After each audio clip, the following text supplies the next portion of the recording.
by going around the room and just introducing each other. I'm sure a lot of us know one another, but not everyone. So I'm Vicki Tip. I'm school board president.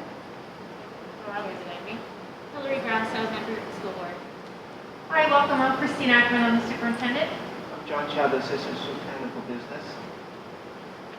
Allison Sloto, an associate with Zion Pageant Brazil, legal counsel. Hi, I'm Jennifer Gray, partner with P&B, and we serve as town attorneys for the town of Nashville. I'm Lisa Katz, town board member. Sabrina Charney-Cole, I'm the director of planning for the town of Oakville. Ivy Poole, town supervisor. Jane Kimmel Jefferson, board member. Helen McCall, board member. Okay, so we don't have a very structured agenda for this meeting, but I just thought I would give you a general idea what I thought might make sense and see if that's agreeable to everybody. I think I'll just start by the opening comments, and then Christine will give some comments, and then we'll let the town give their comments and a presentation, and then the board will have some questions for you, and then after the questions, if there's anything we haven't covered that you would like to cover, in addition to your presentation, then we can go over that, and then we will close the meeting. Is that agreeable? Does that make sense to everyone? Just Victoria, I don't know if it was relayed. I have a hard stop at 4:50. That's fine. Whatever everyone can do, we'll do. We're prepared to stay. I don't know if anyone else has a hard stop, but that's fine, Lisa. I think that's fine. Don't worry about it. Okay. So I just want to go over our timeline a bit, just to think about what has led us to this point from the board perspective. We know that there was a meeting over the summer between Jane and Christine and the town administrator, and I believe Sabrina, if I have that right, tell me, and Sabrina, and you had discussions regarding the start of the process. And from our point of view, we were waiting to hear back, specifically with respect to the DGEIS, to get more information so that we could then comment. That was our understanding of that process, and that is the process we are engaged in now. So that was all the information we had until September 29th when you sent us the DGEIS.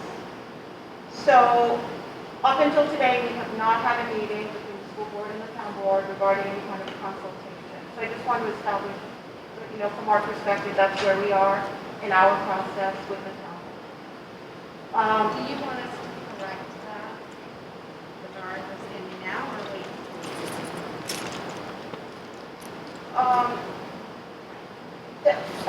You can go ahead. Can you hear me? Okay. No, I just wanted to look.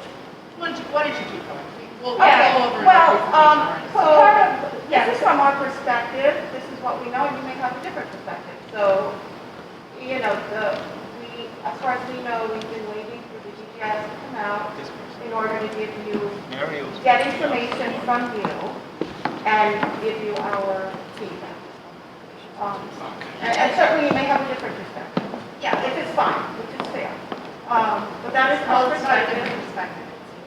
It's sort of some facts to add on top of what you said. What you said is absolutely correct. Okay. The relationship goes back further than the conversation we had. Okay, all right. And we have recently sent a letter to the town board requesting reasonable time to obtain a proper analysis of the form-based code regarding the school district, so that everyone, all stakeholders, can have reliable information. So that's where we are at this point. And Christine, is there anything that you would like to say? Yeah, I would just, I'd like to share that we have like mutual interests, right? Remember, we live in the town, and we all have children that attend the schools. And I feel like, in terms of my responsibility, I want to provide meaningful feedback for the town board. And I think we set up a firm process to be able to do that when the environmental impact statement was released to us.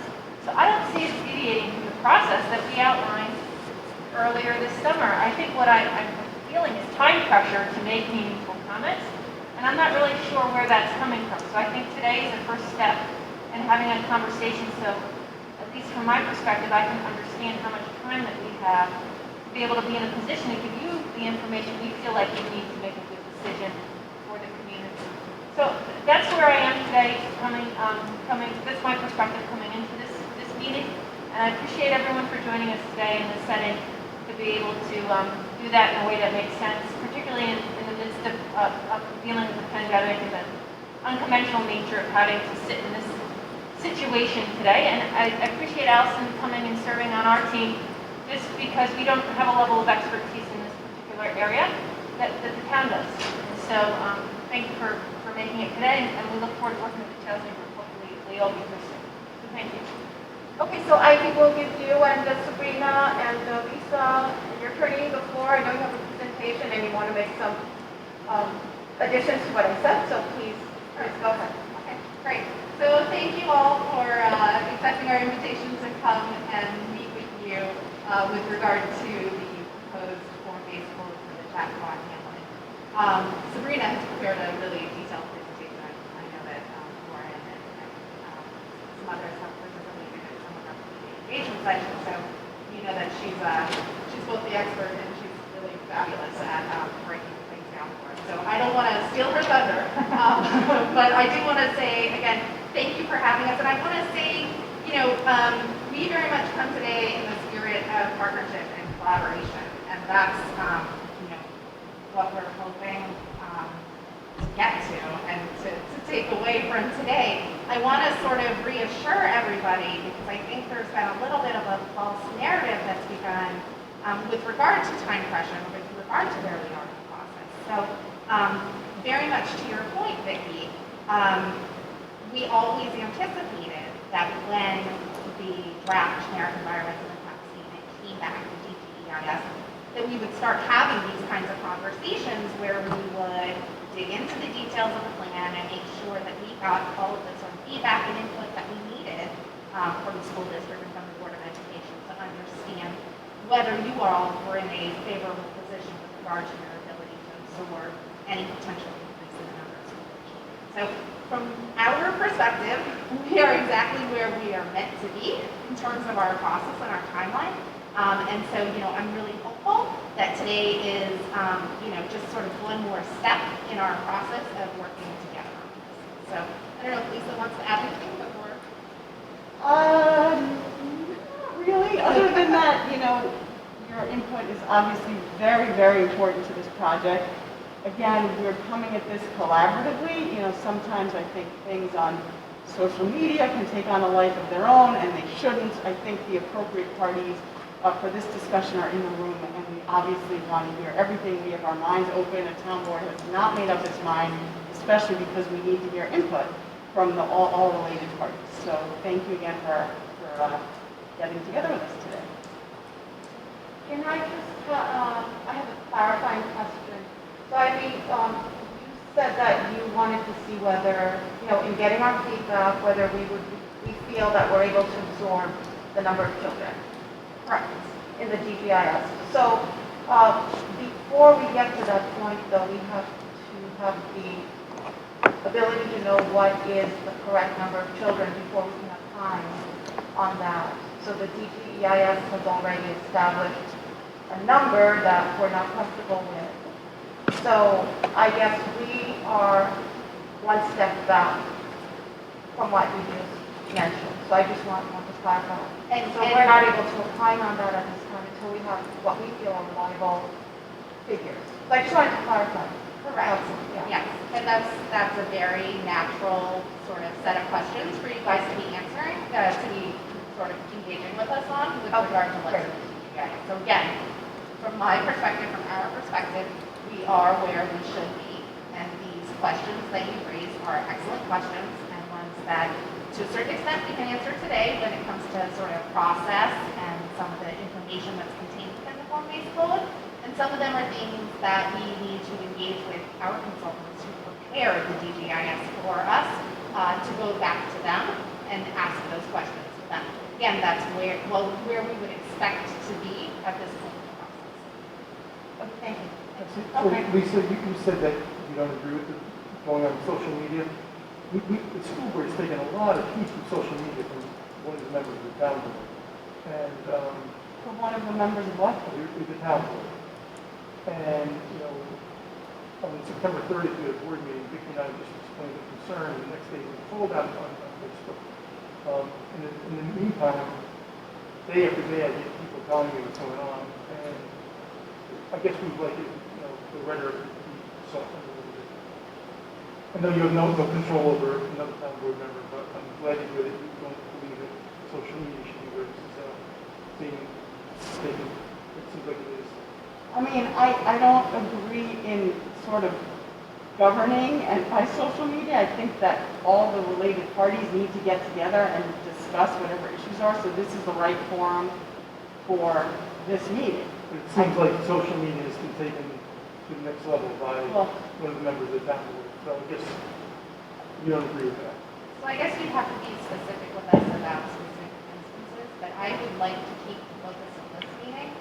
I'm just, On well, the it's sort of, DGEIS because I just process. like to know if you agree that we should not, that this should not be litigated in social media, that we should work together like this. But it seems like the deputy superintendent, every supervisor continues going to social media, attacking the school board.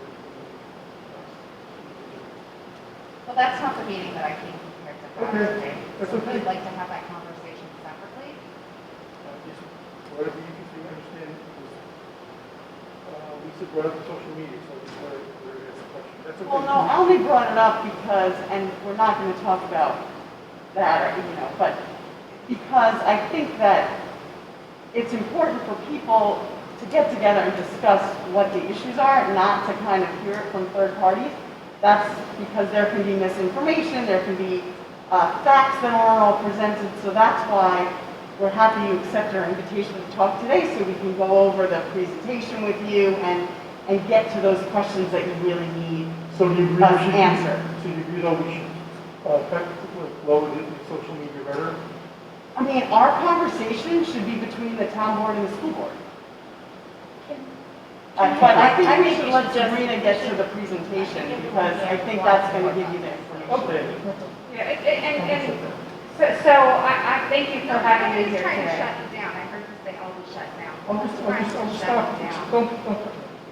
I will stop, okay? Continue to speak. Well, Lauren, I think you do have to, I've been a town board member, it's going on 8 years now, so I've been definitely, I understand, I've had many people write many mean things about me on Facebook, and I just try to not go there. I'd rather meet face to face. We as a board don't go to social media. None of us go personally to social media to talk about our issues. I'm just saying what I'm seeing when people talk. So that's okay. I'm sorry I brought this up. Can I ask a very preliminary question to Ivy and Lisa? Which is, and this may be, Sabrina, I apologize, this may be part of your presentation. Okay. But one piece of information I think that has been confusing in terms of what we may have heard and may or may not be true is I think that our original understanding was that this was subject to a vote potentially as early as October 30th. And Ivy, from what you're saying about where you anticipate it being in the process related to the DGEIS, it sounds like that's not true.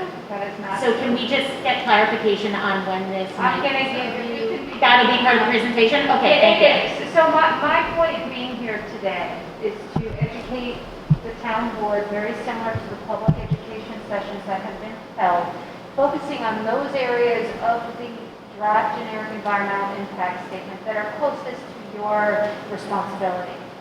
So I'm going to start off, I'm going to go from the beginning to where we are today. And there is a lot of what is coming after this that is very subject to what the town board decides based on public comment and feedback on the DGEIS and the process that begins with the public hearing tomorrow night. Okay, so I think everybody should take a deep breath. There is no vote happening in October. Okay? Sabrina, before you get started, I just want to say that that would be legally impossible to have a vote that early on. And you can, consult with Allison. She'll, I'm sure, agree with me. Under the SEQRA regulations, that would be absolutely impossible to meet that.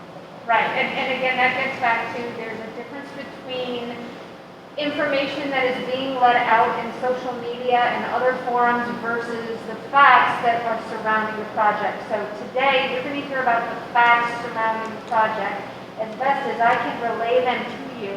And my office is open for questions and anything that you need always. So keep that in the back of your minds. And today, I will try and answer as many of your questions that I don't cover in the presentation as possible. But there is a process that we are all living in right now to help everybody get the answers they need. Sabrina, just as a bit of prolonging this exchange prior to your presentation, I do have to say that what's part of the public record is our comments by your deputy supervisor insisting that a vote will be taken in favor of the code as is. At least that's a perception the person has taken to public media. And I'm getting As a town board representative. him here. But so I think that that is what has taken this to the next level, particularly with the community, because of the representations that town officials I have think it's made. helpful, I think it's So helpful, that's- and I think it would be helpful if they can lay this out here with all of us here. Right. We should be able to clarify for everyone at once and for all what the timing is, what the timelines are, and what the process is, because now we're all in the same room, and if they go ahead and do that, then that hopefully will clear that up. Yeah, the intention here is, and I'm going to say this as a public official, okay? I represent the school as much as I represent the town, the people.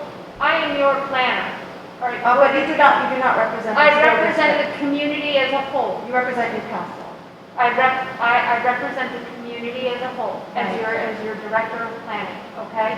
This is, What I'm going to- Central School District, it is not the town of I Newcastle. understand that. I'm speaking to Okay. the school district as owner of property in the community, okay? And providing services in the community. There is a process at place. I cannot speak for a town board member who has represented things that are not part of town policy and official town process. What I can tell you is there's a process I'm going to present to you today, okay? If you have a problem with the way that this is presented today or you do not understand, I am here to answer your questions. Okay, so let me start. Thank you. So, under the State Environmental Quality Review Act, we have 3 tiers of agencies that are involved in what is called a proposed action. In the instance of this project, the school district is considered an interested agency.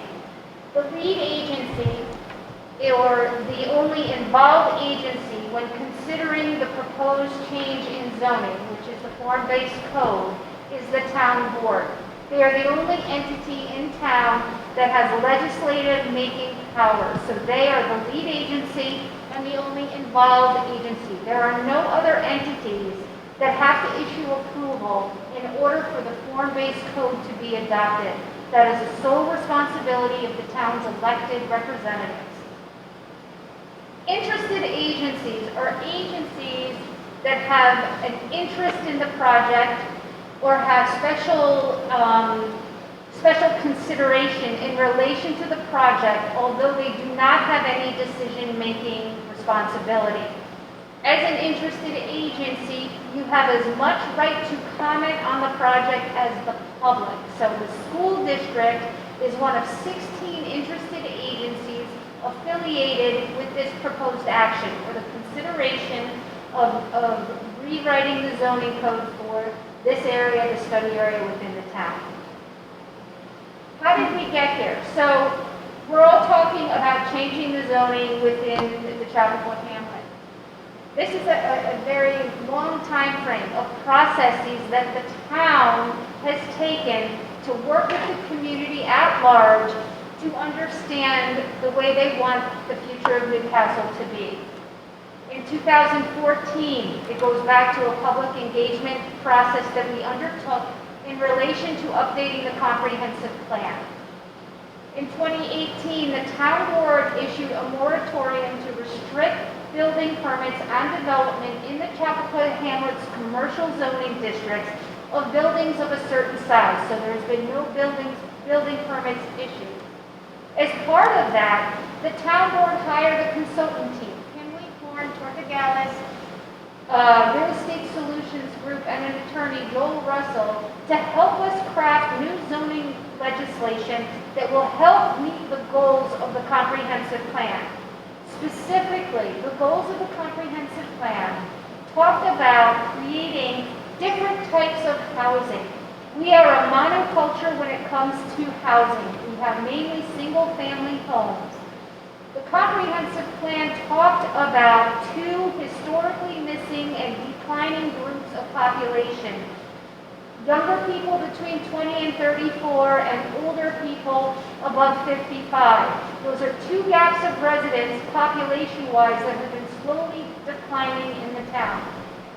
The comprehensive plan also talked about revitalizing our current businesses, particularly in the Chappaqua Hamlet and in the Millwood Hamlet. There have historically been, over the last decade, vacancies that have only been exacerbated by today's pandemic. So the comprehensive plan was a policy document that said one of the ways you can look to meet the goals of the community is to re-examine zoning within the commercial areas, within the two hamlets. It was loud and clear when we did the public outreach to update the comprehensive plan. The people who lived in the single-family neighborhoods did not want to see increased development in their single-family neighborhoods. They wanted to protect their resources. They wanted to protect the streams and wetlands. They said, if you're going to develop, let's do it smartly. Let's do it where we have infrastructure. There is one area in the town of Newcastle that has infrastructure. When I say infrastructure, I refer to sewer system, public sewer systems, public water systems, and stormwater systems that can handle additional development. People do not want anything in their neighborhoods other than sidewalks, okay? That's very important for people to understand. The town board listened to this, issued a moratorium on development in the hamlet so we could consider what new zoning would look like. In 2019, the consultant team conducted several types of outreach and collected information from a group called the Downtown Working Group. This working group was composed of several members of the planning board, the entire town board. There were local residents who were members, a local architect, and a couple of local builders who all participated in this process. In addition, the consultant team reached out to other interested parties in the town to speak with them about their feelings of rezoning. Sabrina, can I just ask you a question real quick without getting into like a huge discussion about it? I emailed Jill on May 5th asking an outreach regarding the project. At any point before that date, did I miss something? Did you? I'm going to go through that. Okay. I will go through that, Christine. Because Okay. I just want to understand if the district should have been involved and we weren't because of something that I No. missed. It's something. Okay. I will point out the first point of contact with the interested agencies. And again, the school district is one of 16 agencies. And because we are required to comply with the State Environmental Quality Review Act, there's a certain process that we need to follow. Okay. And Christine, we have had conversations before, and we haven't missed opportunities. Okay. Okay?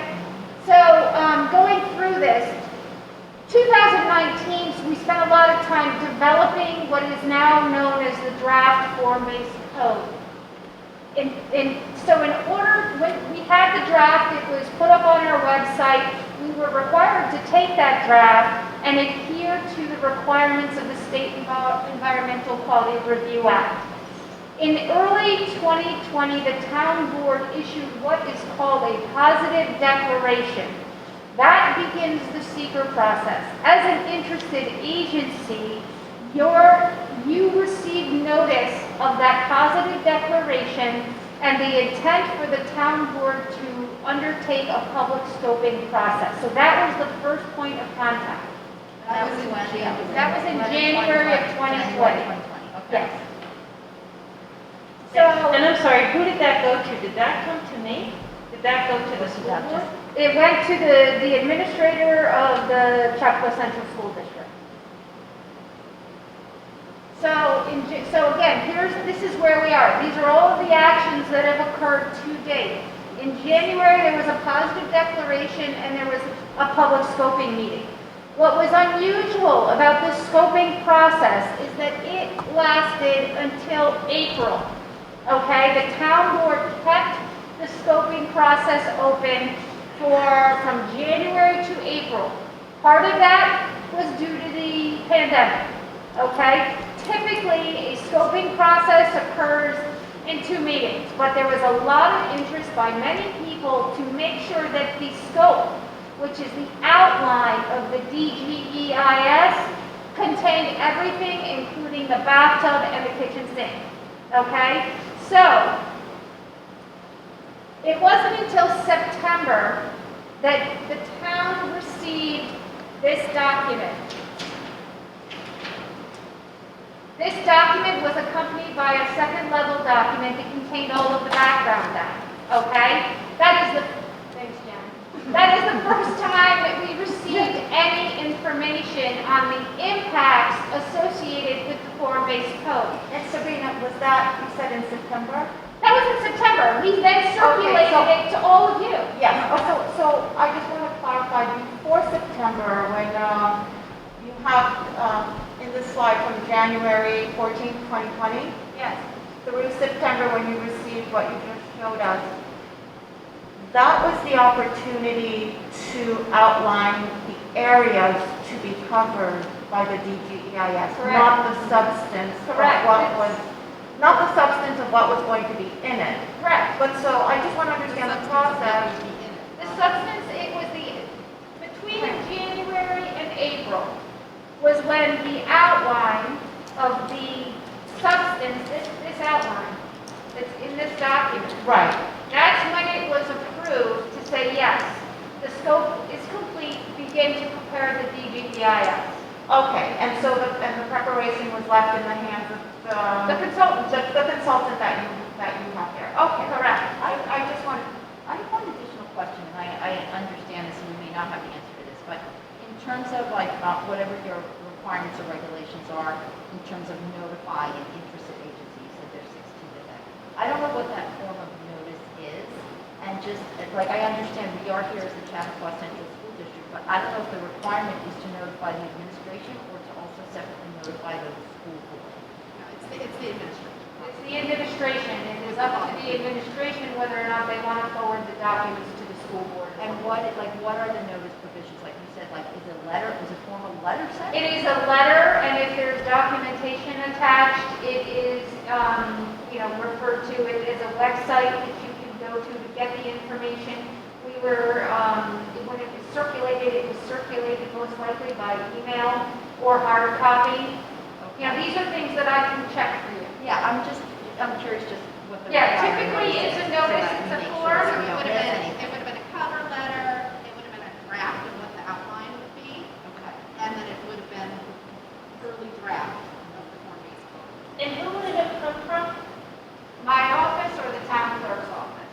So can I ask, to make sure I understand, so Sabrina, from the January through the April, the information that's being gathered is, for example, we need to know how many kids would potentially be generated by this project. Like Right. that's an example of like something you would be looking at, like the questions, I just want to make sure I understand. So the January to April is what questions do we need to have answered as part of the DGEIS? Correct. And then when that's released in September, that's when we got our first set of answers to those questions. And right.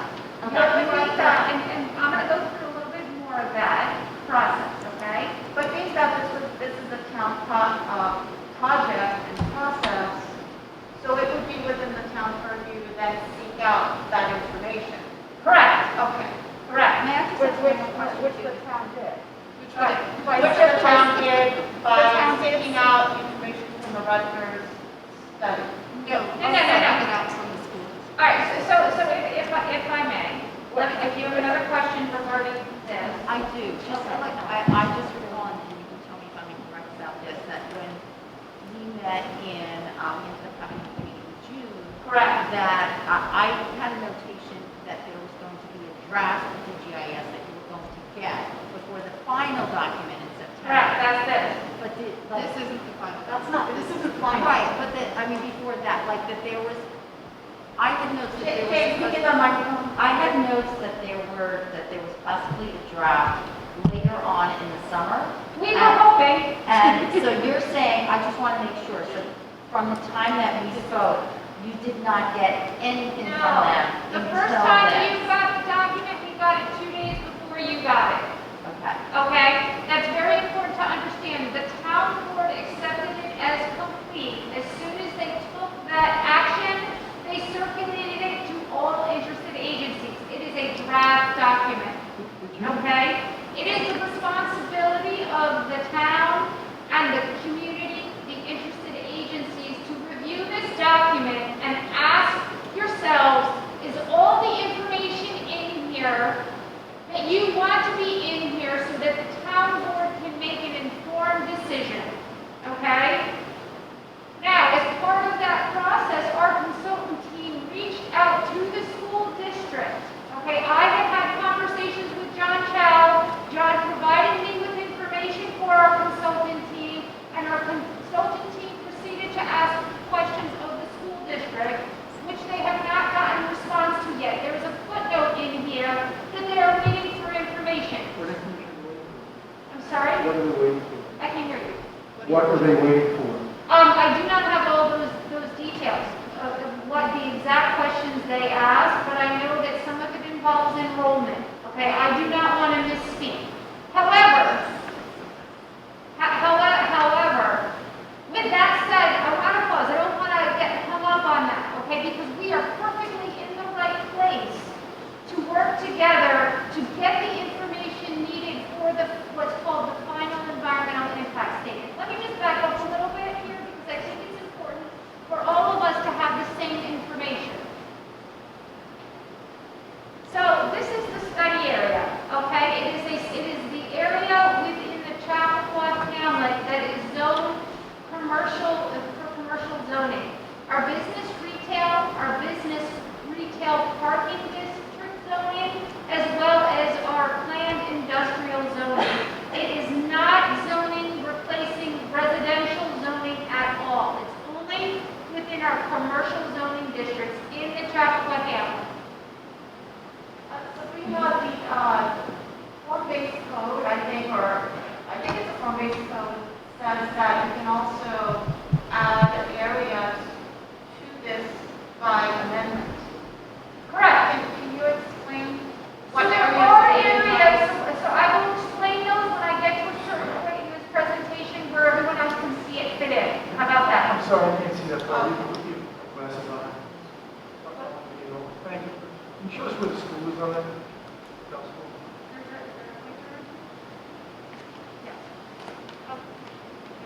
Yes, it is.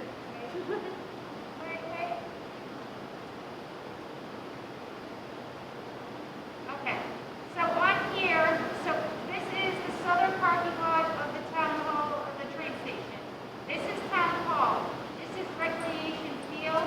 This is Bell School outside of the district. The front area along the street is part of the district. So that field is part of the study? I'm sorry, Warren? Our field is part of the study? Say again? Our field is part of the study? Your field is zoned within the area. It follows the zoning today. Okay, so the form-based area, this is the line. Can I just point out something before you freaks out? That does not mean anybody is taking or even proposed to take the field away in front of Bell.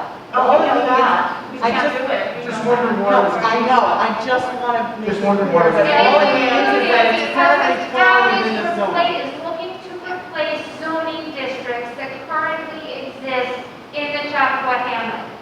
Okay, let me move forward.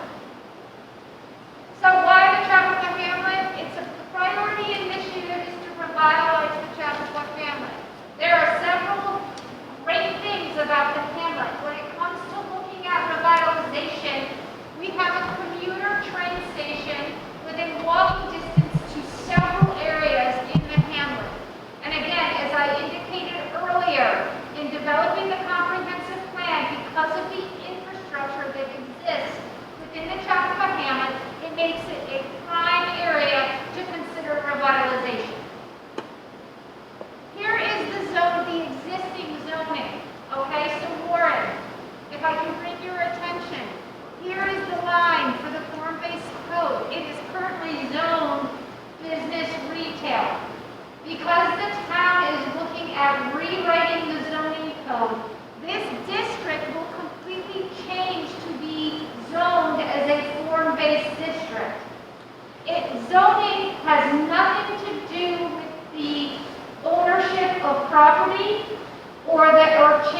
property unless the property owner wants to change it.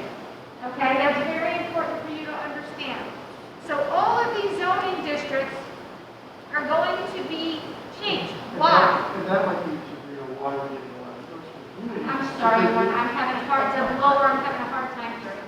That might be why we're getting a lot of those from the community, because I think people see this chart, and they're looking and saying, Bell School is part of the zone, the rec field is part of the zone, and they're concerned that there's going to be development there.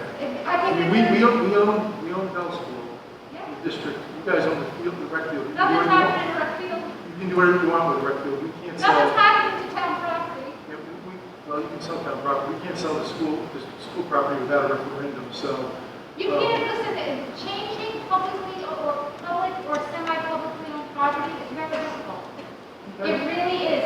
And I can tell you, during the comprehensive planning process, the community spoke loud and clear about recreation field, okay? They want recreation field to stay there, all right? It is up to the town board as to what they want to do, but the community has said they love rec field. Changing zoning has nothing to do with whether or not rec field remains or not, okay? So I think that that's very important. This is zoning. We're not talking about a project, a construction project, or a piece of property to be redeveloped today. So why doesn't the existing zoning work? This is a question. Why are we looking at changing it? Online shopping has changed the nature of commercial retail. The pandemic has changed the nature of commercial retail. This is an opportunity to try and change and fortify the existing businesses in the hamlet, to create new commercial space to meet the needs of what people shop for today. New commercial uses may not fit within the existing use categories of the zoning code. So right now we have a zoning code that says you can put this business in your building or that business in your building. I'm sure all of you like me remember Blockbuster or remember the local video store where you go in and rent a VCR tape. They no longer exist, but our code says you can have one. There are uses today that we can't have because our code doesn't have that use listed. We're looking at changing the code to allow uses based on something other than what they are. It's hard to reinvest in existing buildings. Now, some of the buildings are awesome. Other buildings are sinking into the ground. Other buildings get flooded every time it rains, no matter what the town does to improve the stormwater infrastructure. We have limitations today on building height. As part of the process, the town board conducted a market study which said with your 35-foot high buildings, somebody cannot obtain a return on investment. So you need to look at that. We've heard people complain about the long, expensive process to bring a project before the town's boards. We also heard a lot of complaints about architecture and treatment of buildings. I don't know if any of you were around before Bank of America was painted. That was something that we heard nonstop about the color of that building and how come the town let them do that. We have no Everyone is laughing behind the mask. What? We remember, yeah. I think everyone is laughing behind the mask. Right, well, because it's very funny. I'm like, wow, you're giving me control over color. You're giving your town board control over color. That's not the way it works. So form versus use. What does a form-based code do that is different than a use-based code? A use code says, as I said before, what type of businesses you can have in your zoning district. Nail salons, a yoga studio, those uses are okay. It says nothing else.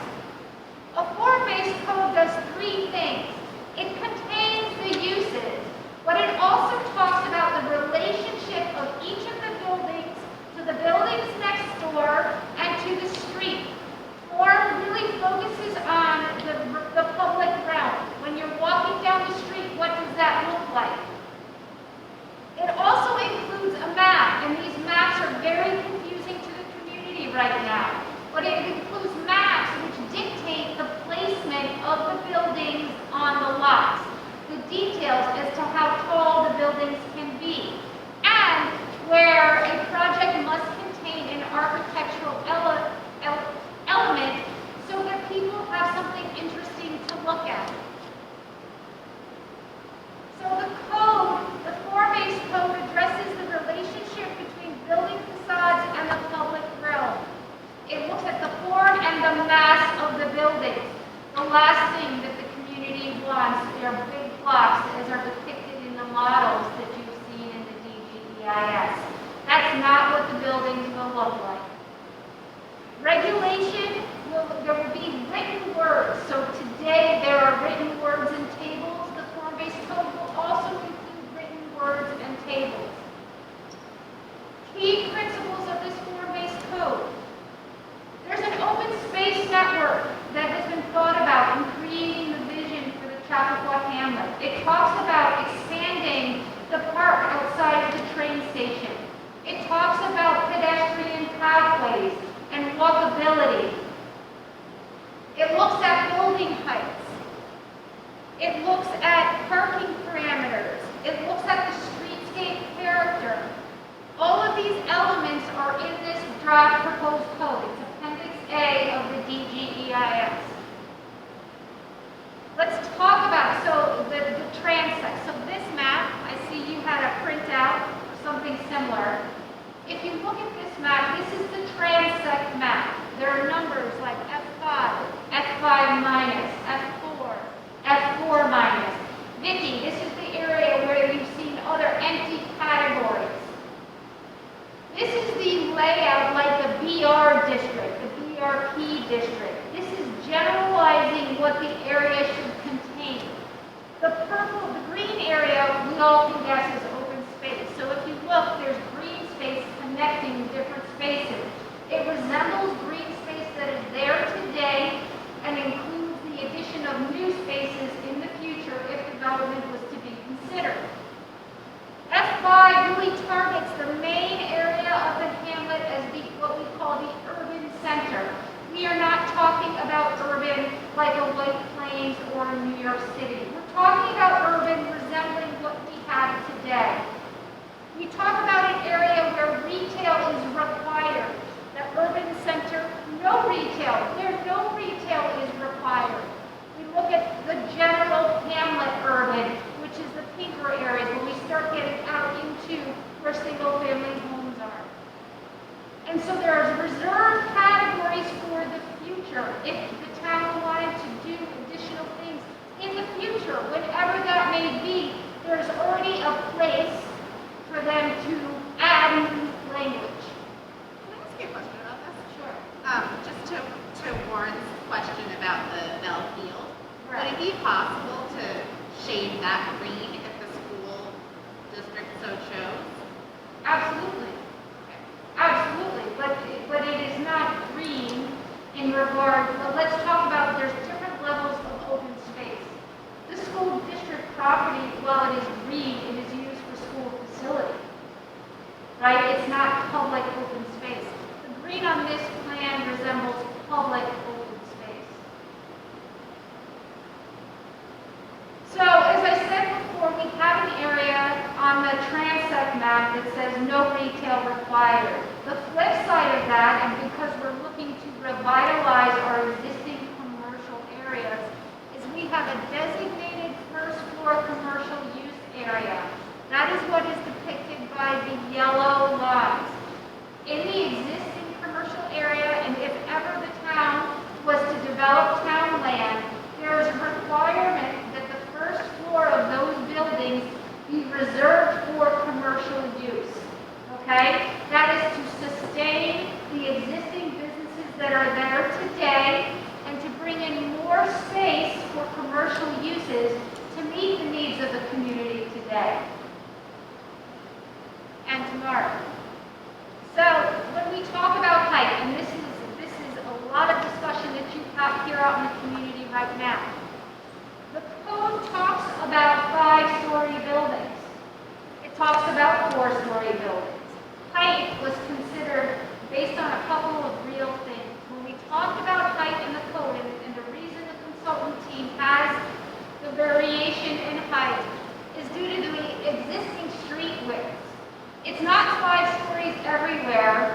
because we have very narrow streets in some areas. Any new streets will be designed so that they can be wider and be more accommodating to taller buildings. There's only one place to create new streets in the hamlet, and that would be town-owned property. And right now, there are no plans to develop town-owned property. We are looking at rezoning it from the VR and the VRP and the IP zoning. Height also took into consideration the King Street Hill.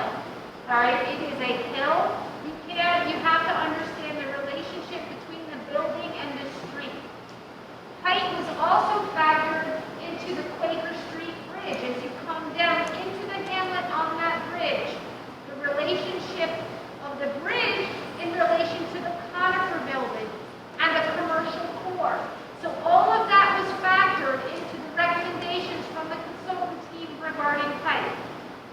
I want to talk about this map right here for a minute. This is a sample of the regulating plan. When we talk about understanding height, there's a key in the draft code which gives you definitions of what this orange line are, what these blue squares are. Height in these green boxes, that's the height. So on Lower King Street, the height recommendation is anywhere from 2 to 4 stories. Here's the height map. It's different than the transect map. Selena, I'm sorry to interrupt. I just want to understand what, when you say the recommendation is from 2 to 4 stories, you mean that is the allowable Yes. build out? In the build-out, it was factored between 2 and 4 stories. So everything is a recommendation because the draft code has not been adopted. Okay, because my understanding is that the build out could be at the maximum allowable, so. Maximum If you allowable, say- you can't if you go say forward 2 with to 4 4 stories. Right, so if you say 2 to 4 stories, then it could be 4 stories. Yes. But I just want to understand if that's correct.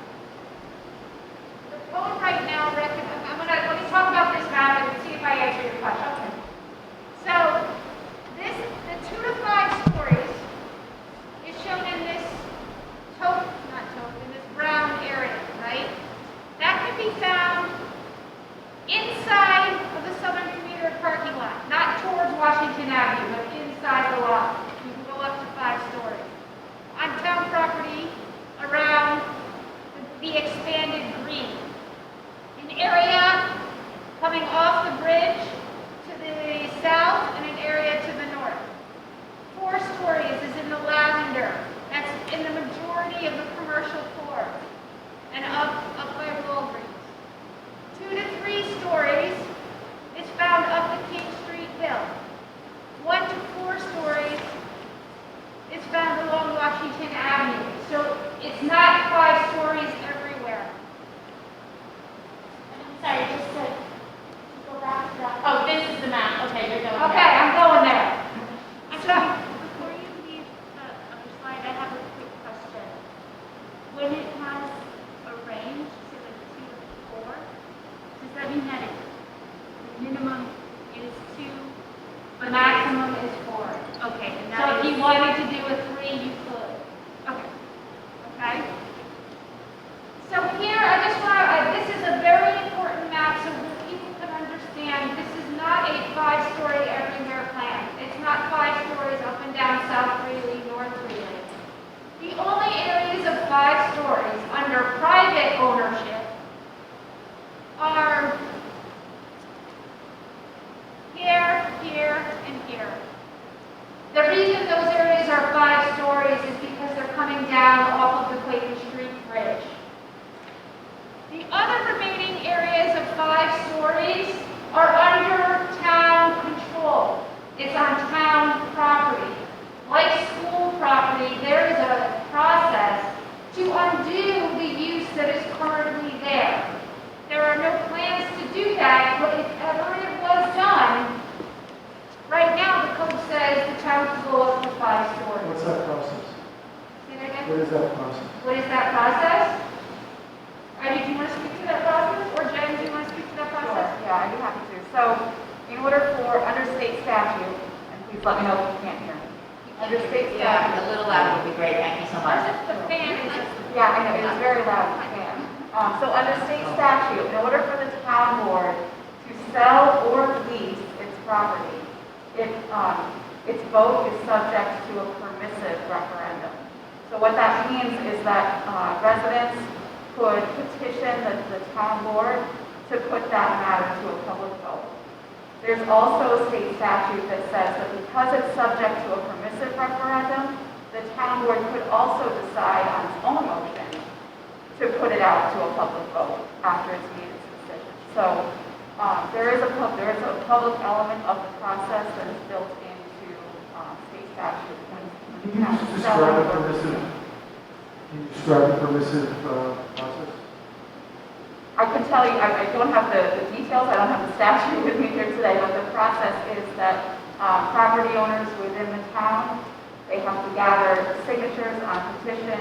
There's certain legal requirements for that petition in the statute that would be presented to the town board.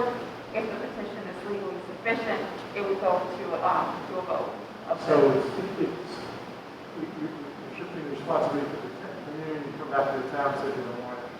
That's one process. The other process is because there's a permissive referendum allowed, the town board also has the option of saying, we're not going to have the property owners have to petition. We're going to decide, we're going to, on our own motion, say, let's have a referendum on this vote. Thank you, Jim. You're welcome. So irrespective of size of building, and I'm not worried about the number of stories each building has, without going through, let's assume the permissive referendum process, I don't think that would not happen in this community. Nothing that's purple will be built on Correct. without a referendum. Correct. It's like building on Bill's pool. Well, no, the referendum is not required. Correct. She said Assuming. that. She said Oh, assuming. Sorry, I missed that. I'm going to tell you, as the community, as the director of planning, I would think that there's going to be a lot more conversation if there's future development on town land. Okay, it's just, this is zoning. Right now, it's zone industrial, okay? I think that if somebody wanted to come in and put a manufacturing facility that's consistent with today's zoning on town land, you'd hear about it. Okay? So again, it's town land, it's being used as a parking lot. What do you do with all the cars? There's a lot of discussion that needs to happen, and it will happen in the public realm. So is that purple on the top, for lack of a better word, that's the parking currently behind the village market? Yes, Okay. yes, that is a town-owned parking lot.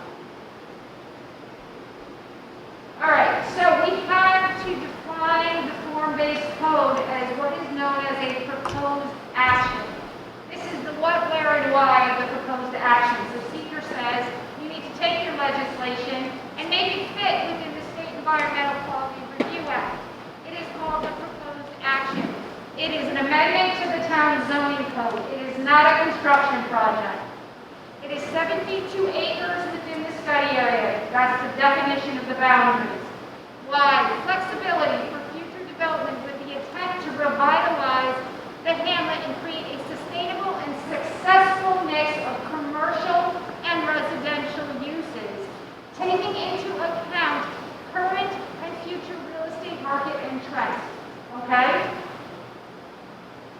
So, according to SEQRA, agencies must assess the environmental significance of all actions that they are going to approve, fund, or directly undertake.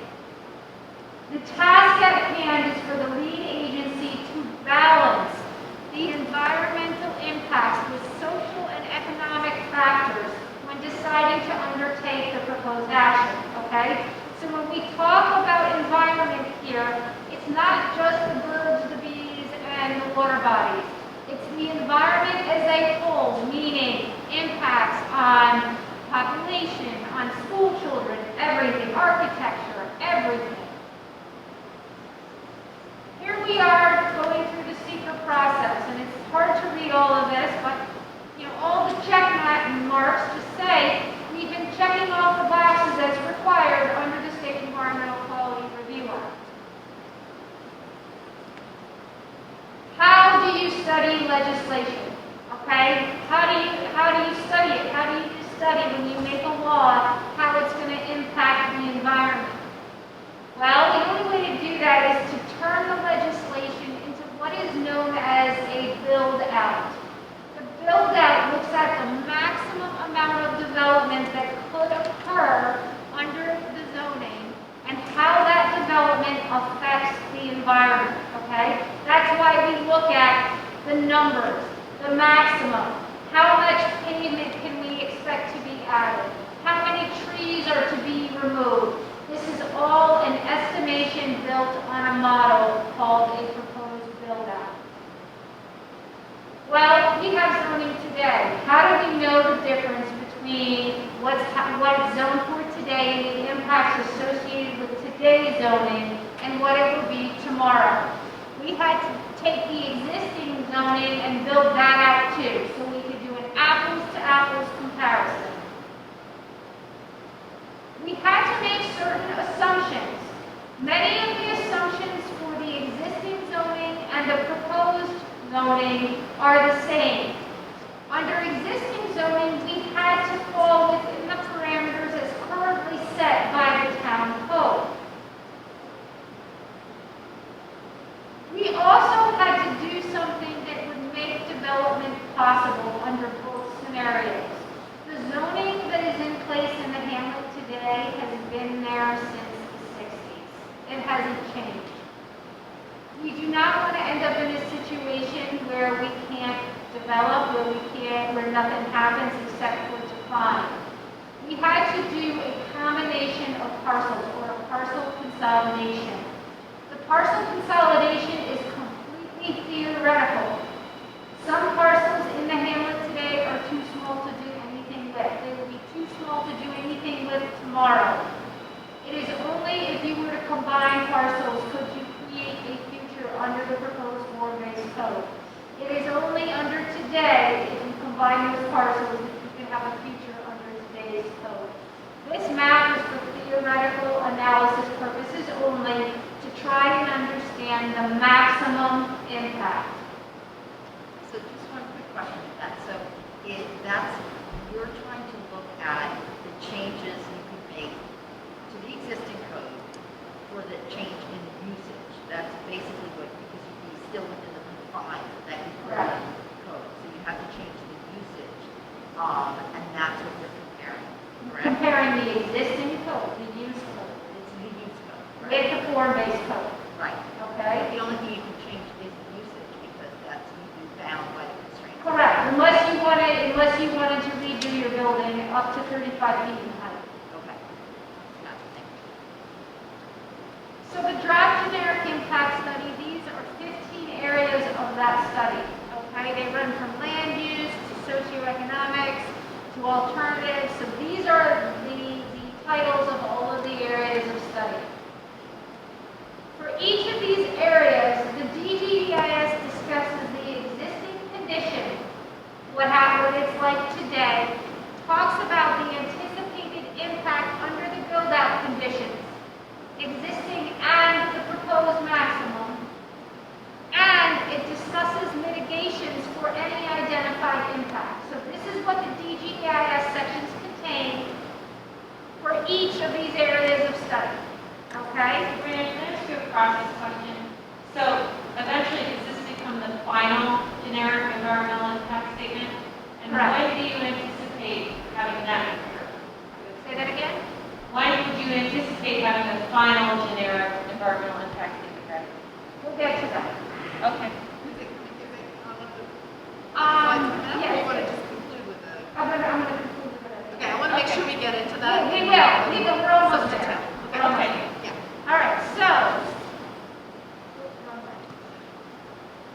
Okay.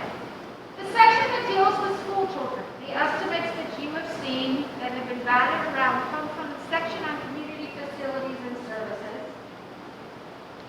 Right now, the DGEIS discusses the existing condition, discusses 2019-2020 student enrollment. It talks about the enrollment, the number of students. It talks about the population being approximately 10% less than the 2009-2010 numbers, it talks about 18 students within the study area. And the estimate is based on the Rutgers University Center for Urban Policy Research residential demographic multipliers. Why Rutgers? Rutgers is known in the industry to provide these multipliers. Over the past 50 years, the residential multipliers, particularly in relation to school children, have been dropping, meaning there have been less and less children. The multipliers have been dropping. In this area, the consultant team reached out. They were provided some information, but not all the information to do the analysis. What were they missing? Again, I don't have the details of what they're missing. Sabrina, I have to stop you because the implication of what you're saying is that you asked us for information and we didn't supply it. And we were contracted in July and John released the information you asked us for. And I just went back into my email. I have nothing from anyone from your office from January 2020. So I'm not sure, is there a different administrator that you guys are requesting information from other than me or John? Christine, I would actually have to go back to the town clerk and see who she sent it to. I actually did follow up. It came to you in hard copy. The first communication I had, The first mailing. did she email it to me? Or did she email it to me? Mail. So I think I would need some record of that, because I'm not sure that's entirely accurate, but listen, it's fine. But the other thing is, moving forward, if someone could send information that you need to both John and I on email, because then there's a record of it and we can respond to that, just like you did with the initial report on the 29th, and then I can forward it to the board. Yes, I am sure that we can make sure that we can move forward and make sure that you both get emails and requests for information. Okay. But I'm also curious if you sent a letter to the post office and you didn't get a response, would you not try to follow up with phone calls and So we emails? didn't try to create a complete record of all of the communications because we didn't know that we were going to need that for this conversation, but we can follow up and give you all the specific mailings and emailings and dates if you'd like to have. Right, that. because the school district is used to divulging a lot of information. I mean, we get FOIL requests, people ask us for information all the time, which we are very forthcoming with, and I'm very surprised that, although something from the post office, I don't know, that's neither here nor there, especially during the pandemic, I would think there would have been some significant follow-up because the impacts to the schools are significant. Not even I can follow-up. tell you that the type of information that the consultant team was looking for, the school district did not have. Why didn't the consultant team reach out to us? I'm sorry? Why didn't the consultant team reach out to us? Can you say that again? Why did the consultant team not reach out to us? This consultant team did reach out to you. Reach out to John Chow. The good news is that this is not, no one's here to place blame on anyone. The good news is we are at the point in this where we need all that information and where we're looking for your input and collaboration. It's not like we didn't get anything and too bad. It's that now is the time when we can really start analyzing everything now that we have the DGEIS. Yeah, I appreciate that. Go here a minute, because I think it's important to understand what the anticipated impact, because that is the area that everyone is questioning right now, and rightfully so. Okay? So, I just need to be very clear, because I don't want people in this community to think that John and I are sitting on information not. I don't think you are. Okay, And I so- don't think the consultant team thinks you are. Okay, so, The request was for information that I don't think you have. okay, so I would just ask, moving forward, just in the sacred of moving forward, if the town needs something or there are documents that we need to review, if you could just email them to me and to John, don't use the post office. And then I could make sure that I forward it appropriately to whoever needs it. That is the best way for us to respond. Right, and so at Give you the this information. point, you were emailed the DGEIS. That is the document that the town would like you to review. Correct. And that was sent to the board, and so I just want to make sure moving forward, the communication and the pathway is clear, so everyone knows how we'll be sending information to and from each other. But in any event, you were waiting for information that the school district did not have. We were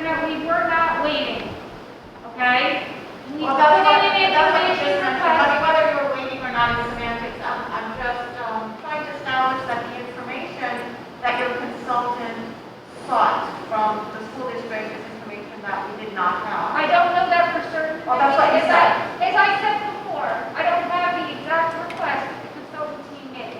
I was, you mentioned that twice, so that's why I'm. If I may, I was party to communications that John and I had had that were forwarded to the consultant team containing information so our consultant team could derive analysis information for this DGEIS. Okay?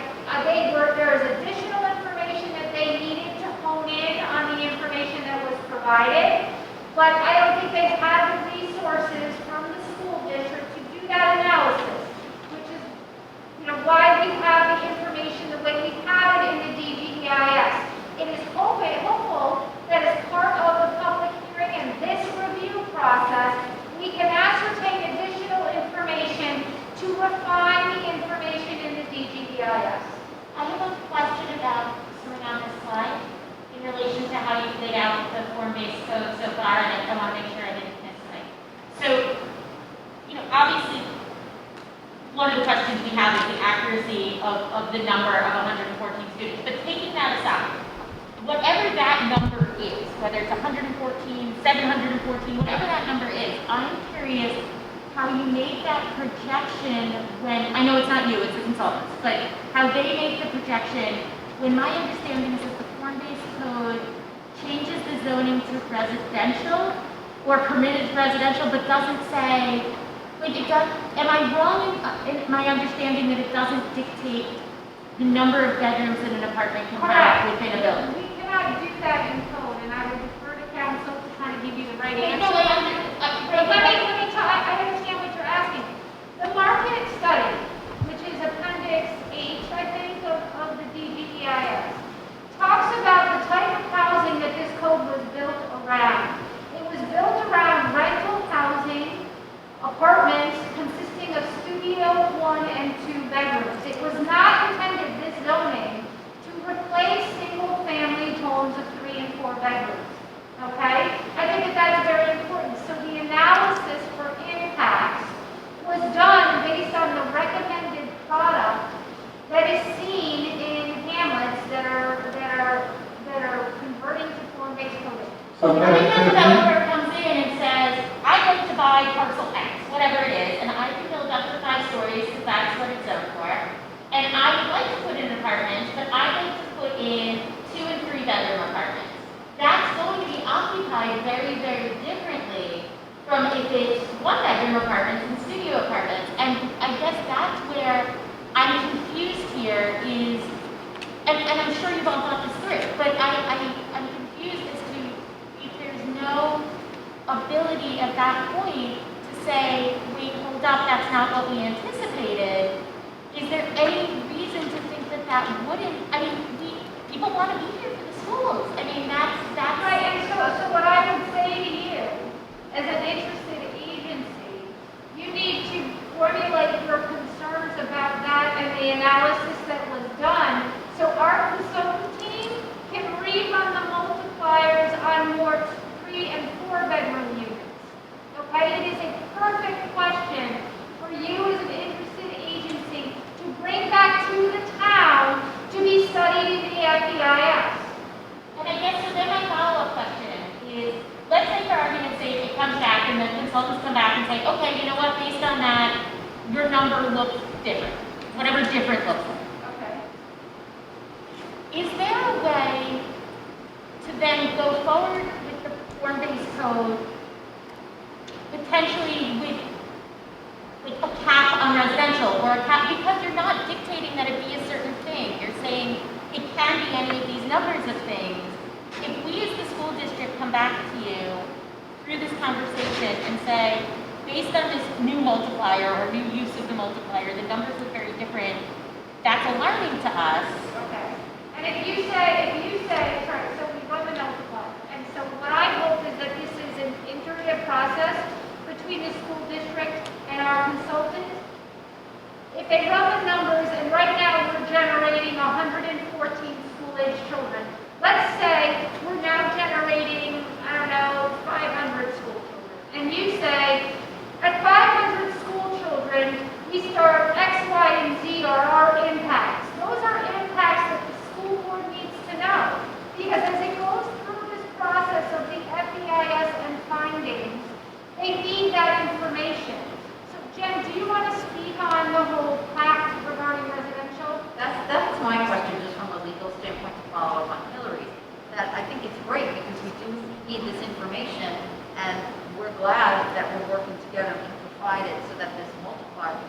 time. I want to know from a legal standpoint, what happens? What are limitations legally that can be placed on the form-based code to ensure that the school district is not negatively impacted? But I So think that we is a also need to very- know where that threshold is, right? So if you're suggesting that there is a number of students that the school board would therefore not be able to absorb.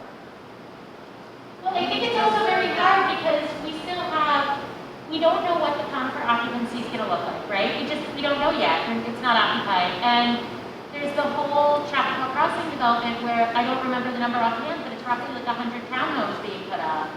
So, 91 and 41. It is estimated that there will be 49 students from the 91 town.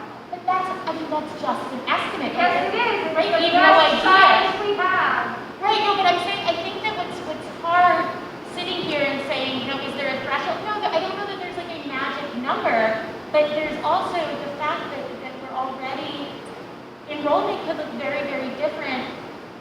Forgetting the form-based code 5 years from now, from how it looks now, assuming Chapel Crossing ever actually gets built.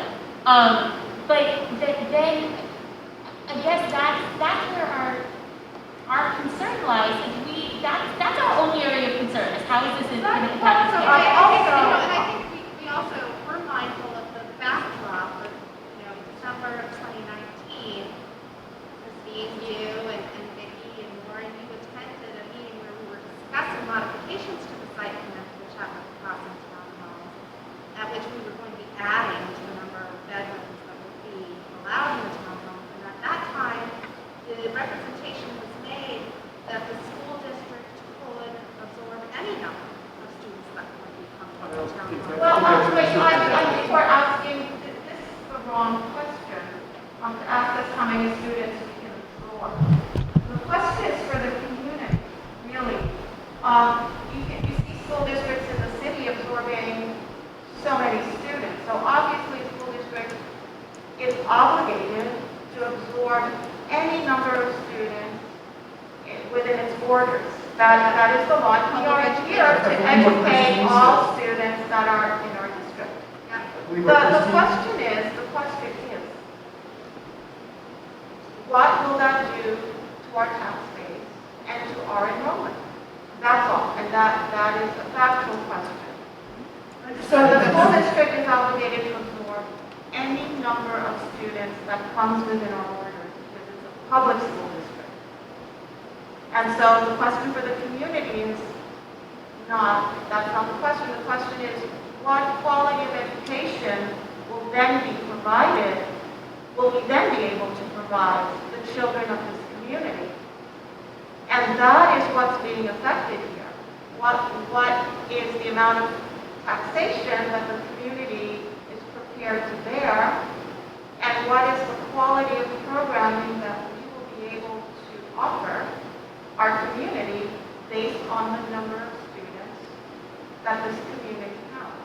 So the concern is both the number of students, but So, also the amount of revenue that We're not telling you, we're not going to give you a number with respect to how many students we can absorb, because we are legally required to absorb the number of students that are here.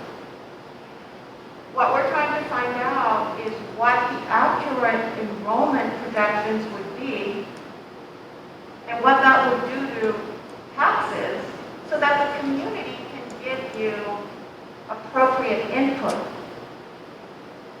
to your plan.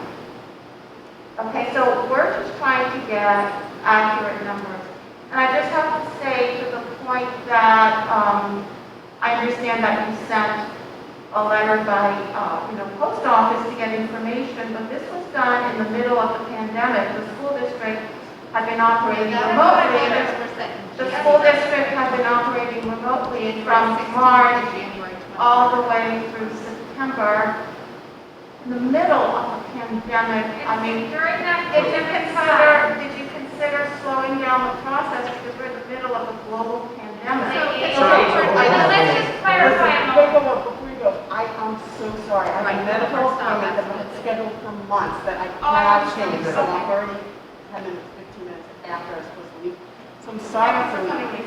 But what I want to say is two things. First, you all have my email, so if you have questions or want to talk to me directly, feel free to email me via reachable.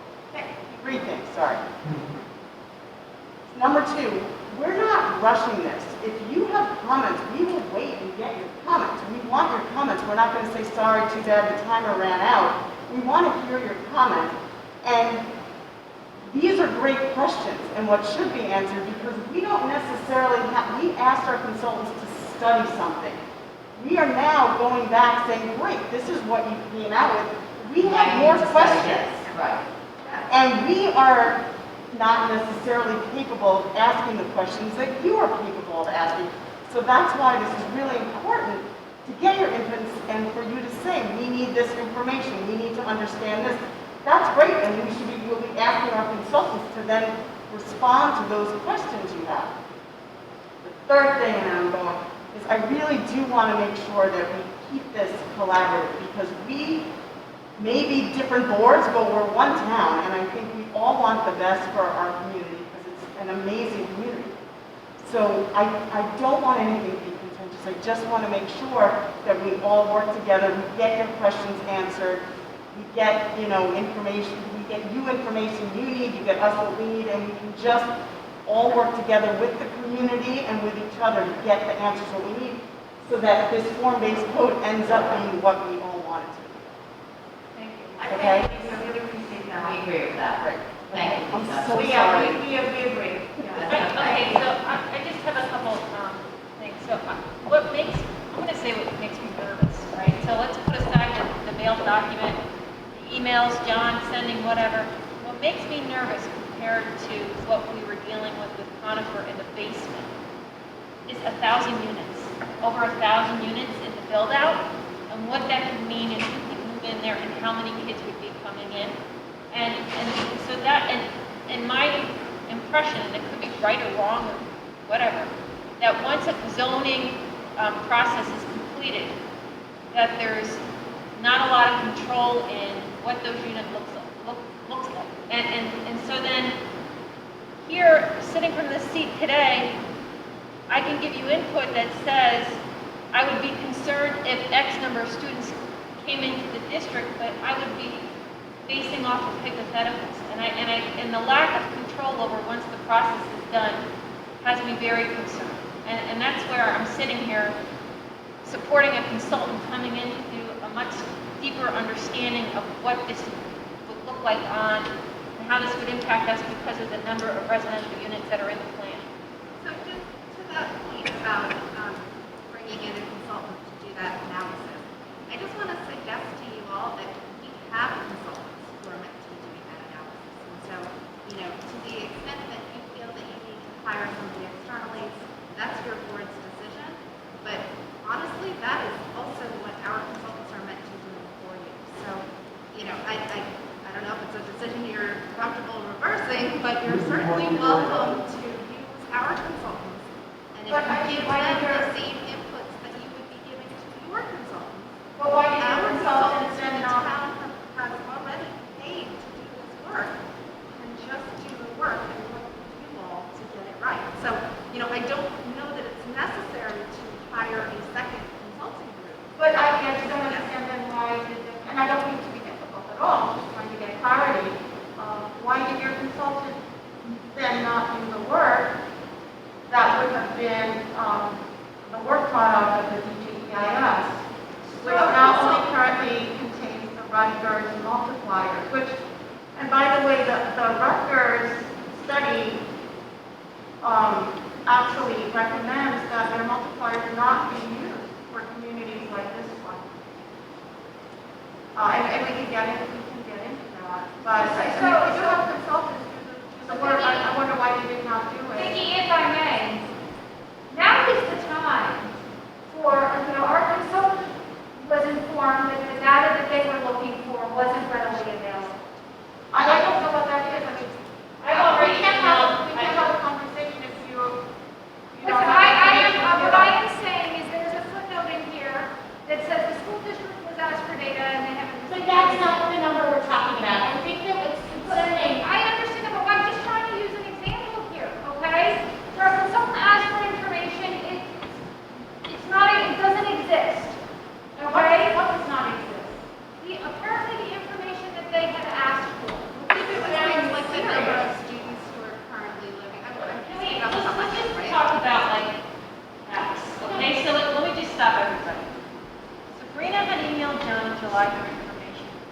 of the information we could produce and some of it we could not. Because Right. we don't have it, right? It's not that the district didn't share information. We don't have the information that you asked us for. I know, Right? I'm saying the same thing.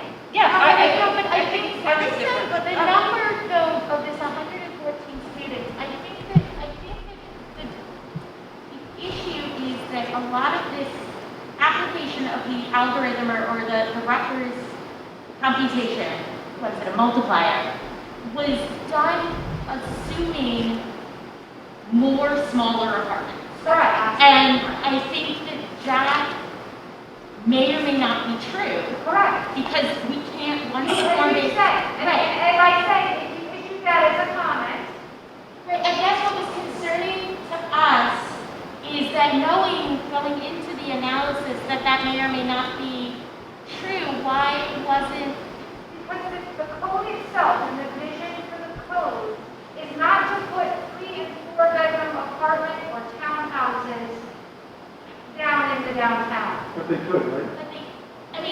But that is not what the market is dictating at this time. But it could. Correct, and I understand exactly what you are saying, and I am encouraging you to submit that so our consultant team can rerun the numbers. Can I add something, because I think that I appreciate, and I know that your consultant team will be running numbers. My bigger concern, I'm sure we can clear this up, but if your consultant feels that they need, if your consultants feel that they need information from the school district to get an accurate number, and this information doesn't exist, I'm curious, what information they're asking for to base that on, but my bigger question is this, and I think they want to do a good job by all of us, so for me, a concern is that in the DGEIS, that the consultant would not, at that point, have reached out to you, seeing the makeup and saying, we're missing information. This is the information we need, and should also anticipate, if they're looking at the entire town and school district, anticipate if these buildings don't get built like this might happen. Or anticipate that all of the increased population would be at one elementary school and one middle school in one certain area of town. To me, what concerns me, and not like it wouldn't be beneficial, I understand to all use the same consultant, but it concerns me that the consultant did not flag that as an issue for you. That's what I That's want my to say. The footnote in the document reads, actual number of students in the study area from fall 2019 has been requested of the school district / town, which means there is no measurement right now that exists for deriving the number of school children from the study area, or that particular boundary. I understand what you're saying. In instances where the information is not available, they use a calculation like one from Rutgers. That calculation is considered a conservative estimate, meaning it is estimating higher than what is believed to be actual. So you don't believe these numbers then? I think it Do you might be agree with the based on numbers or what not? I am reading here. But do you agree with these numbers, or you think they're not correct? Based on what I'm reading here, the 114, based on what is in this DGEIS, is a high estimate. We're not here to tell you your business. So if you don't believe these numbers and you believe that there's a different way that we need to analyze the data, that's what we're here to But listen it's not exactly the school district business to make these analyses. This is the responsibility of the town. We're here to educate children. We've hired a consultant to get reliable numbers.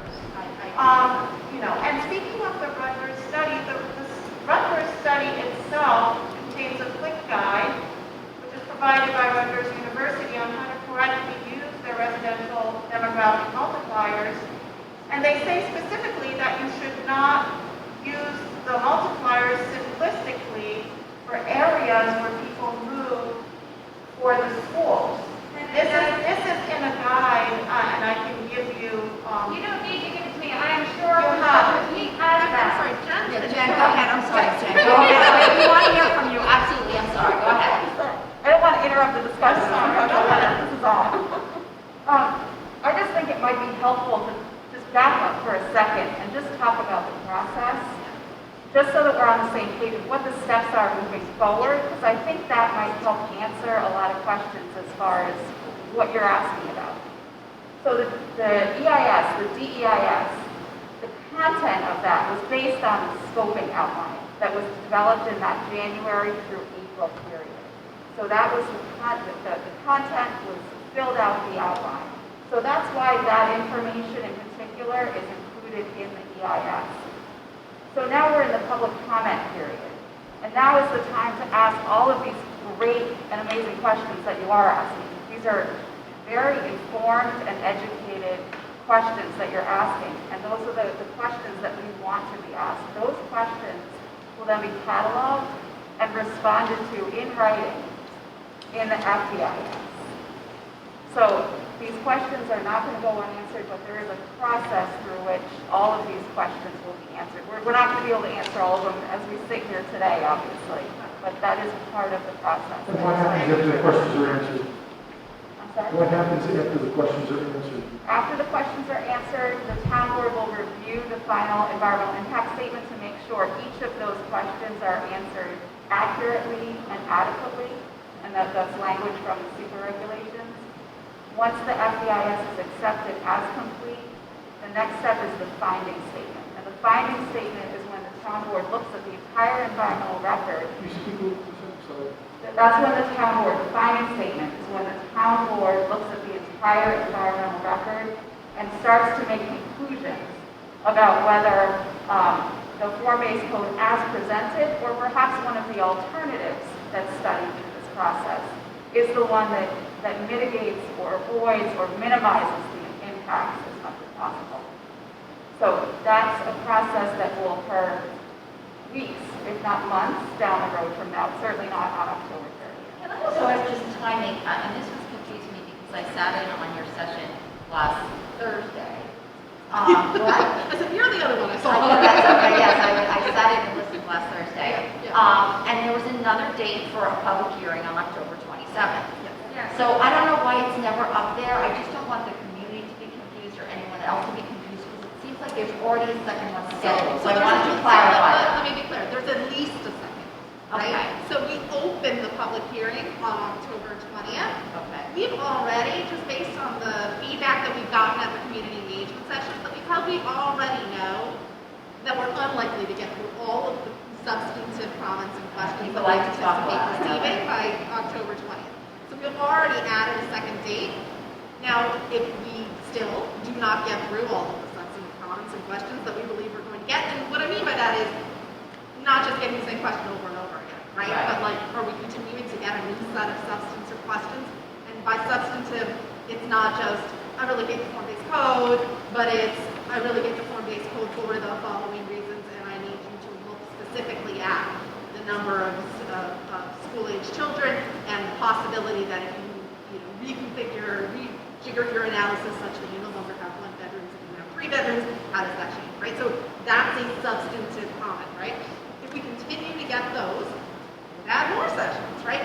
And then, after that, our consultant team has to take all of those comments and questions and answer them. And it's in that phase where they're answering all of those questions that I'm saying to you, what we would like to do is to work with you all, whether it's working with you or it's working with the consultant that you hired, the empty chair, whether it's you or the consultant, that's where we would want to be in close partnership to say, are we now answering these questions the right way? Are we using all of the right data? This is new. I haven't seen this. So What is that? yeah, I don't know if it's on the it's table. on the table. It's what I gave you. Oh, I see. So do we have all the right data? Do we have all the right inputs? Are we using the right multiplier? Is there another methodology we can use? Are we using national data or can we use hyperlocal data? Can we add case studies to this? There's a world of things that we can be doing as we respond to the comments and questions that we get back. And our consultants, need to answer those to our satisfaction before we can take the next step forward. So to your question, when do you vote on this? I don't even know yet because we've got all the previous questions. We've got to respond to all of That them. one? Yeah. That's what you're talking about, Abby, right? Correct. This timing, so you're saying that beyond the October 20th. That's the hearing, the next step is, I'm sorry, DGEIS is from here. So at that point, do you have a date for that point? No, we can't, because we don't know how many questions we're gonna get yet, and how hard it's gonna be to answer all. Okay, and you have, once you are finished with the public hearing comments, and we don't know what that date will be yet. Yeah. We know there's one on the 27th, we don't know if you will add. Yeah. But once you've established your last one, does the clock start running for when you have to reach the second bullet point? No, there's no time clock. Technically, I think there's, I It's think no there's, less than 10 days. I think it's like 45 days, but please Wait, don't you're quote me saying on that. there's no time limit, but now you're saying there's 45 I days? believe I there just want to be may, clear. what I'm saying is I believe there is a time period in There CCRA is a time. between the end of the public comment period and the submission of the FEIS. There's no penalty. Like practically speaking, I've never been involved in the 15 or so years I've been doing this. I've never been involved in an EIS process where the final EIS was submitted within the time period of CCRA. There's no penalty for extending. Well, we that really time never period. know what's going to happen in chapter one. So first But time what I processing, want to I know guess. is what is permitted. So you're saying that there's a time frame, there's a minimum time frame, but no maximum time frame? No, I'm saying, that's not what I said. Okay. I said there may be a time period, a maximum time period, between the end of the public comment period and the submission of the FEIS. I can't, please don't quote me on that. I don't have my SEQRA regulations here. From my memory, I think that there's a maximum time period. Well, that's significant information. There's an important thing to note too, is that when she's saying the end of the public comment period, and they don't know how long that will be, if they're getting a lot of public comments, they'll be, extending out the public comment period until all of those comments have been received. That's when there's no deadline, and that's what's called. And so once that is, and that's a formal action that they have to take to close that public comment period. And then what Jen is talking about is once they actually close the public hearing on it, then there may be a time period, I would have to look it up too, of, maybe 45 days between that moment and when the FEIS has to be issued. Right, well, that is precisely what I'm talking about. So whatever the end point for the public hearing is, I want to know if there's a time frame by which the process has to end. So between the first bullet point and the second bullet point, the first bullet point being the public hearings, whatever those may be, the last bullet point being adoption of the form-based code, what is the time period that is required between those two events? If you're wondering about that for the purpose of making sure that your involvement, that you have time to be involved in the process, I think you heard tonight from whether it was Ivy or Lisa, that will be built into the process. That would be what? That will be built into the process, that the town board is I understand. wants to hear from you and wants to I have you have involved in full the faith process. that it's going to be built into the process. My question is, what is the time deadline from the end of the public hearing process to the adoption of the form-based code? Or is there no hard time Oh, to deadline? the adoption of the form-based code. So Right, that is the different last, because that there is the are last step. steps there. That is the last step. So what is, once you're done with the public hearing, whatever date that is, Yeah, there is no There's deadline. no, there's you you said there cannot, was a 45-day deadline. That's- EIS, not to the agenda adoption. Okay. So there's a 45-day deadline to the final environmental impact statement. So let me Is that talk correct? a little bit. I told you I don't know the number.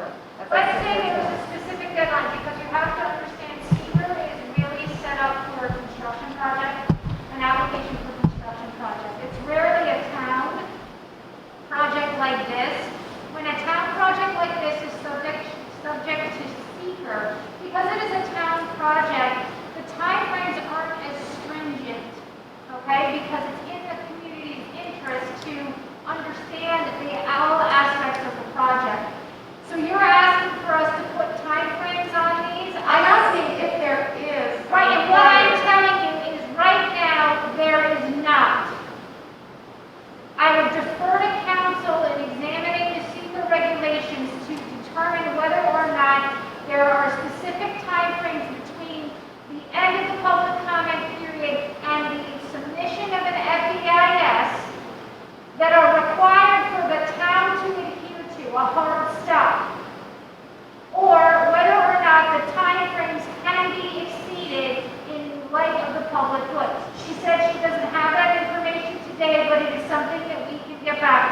Okay, because I thought when we were going over the timeline, that this was information we were going to get. This is significant information, I think, for everyone, in order to know when our deadlines are. We've heard your point, and we agree with you. We'll get back. Okay, so. We'll take that away. That I think would be really helpful, just for the community in general, because I think, and this is perhaps something you could clear up. I think what we're hearing too is concerns that to the extent that these numbers are altered and these multipliers get run, and there really is a significant impact and a greater impact in terms of the students in that area and how that will affect our schools and et cetera, and the education we can provide. I think what the community and frankly the board is unsure about is from a legal perspective, how can you alter the code? Or are there legal limitations, if you want to call it a form-based code, that you can't alter it so much? So I think that's something that we really need to find out. And that's where I think a lot of people have concerns, saying, well, if these numbers change, how do we change the code to fit it, you know? Yeah, so that's a very layered and a very complicated question that we can't answer tonight or today. But I think that's something that all of us need to know so that we know how to move forward. Well, to piggyback on Jane's question, I guess so one, just, I spent probably way more time than Tom thinking about this. So one of the articulated objectives that you said in the beginning is to increase the, let's call it over 55 population staying in the hamlet. So is, for example, something that you're permitted to do within the confines of the form-based code, say, either X percentage of residential is set aside for that objective, or, if we hit like a maximum, and I think this goes to what you're saying, that this is too complicated, but to just throw it out there that like if you hit a maximum, let's say, unfettered residential build out, like residential with no restrictions, can then the code then dictate after that number of residences is built that further residences would be encumbered. So maybe they are set aside for 55 plus housing, or maybe they are limited to one bedroom apartments, or is there that ability within this? It's not, I think it's not contemplated in the draft proposal today. I don't know the response to that from a legal perspective. Yeah, I'm not prepared to answer specifically, but what I can say is that, speaking more theoretically or generally, if the form, let's just say hypothetically, the form-based code was adopted as is, with the estimation of, 114 school children coming out of 1,095 units over the course of 15 years. If that number is exceeded, if it goes beyond the scope of what was studied, then a separate SEQRA analysis would have to apply. It would go beyond the scope of the SEQRA analysis, and that development project would have to go through its own separate SEQRA analysis. I don't understand that. So if we get 118 students, they need to do a whole new secret then? Yes, they have to go through a SEQRA analysis. It might not be an impact statement, but it would go beyond the scope of what was studied and would have to be studied separately. So in that vein, if somebody came in with a huge townhome development of 3 and 4 bedroom units, and it was not studied here, we would have to send them out to do an impact analysis on the schools, on how many school students coming from that development. So they would be prevented from building by the form-based code? Because right now, the form-based code is studying, the model, it's studying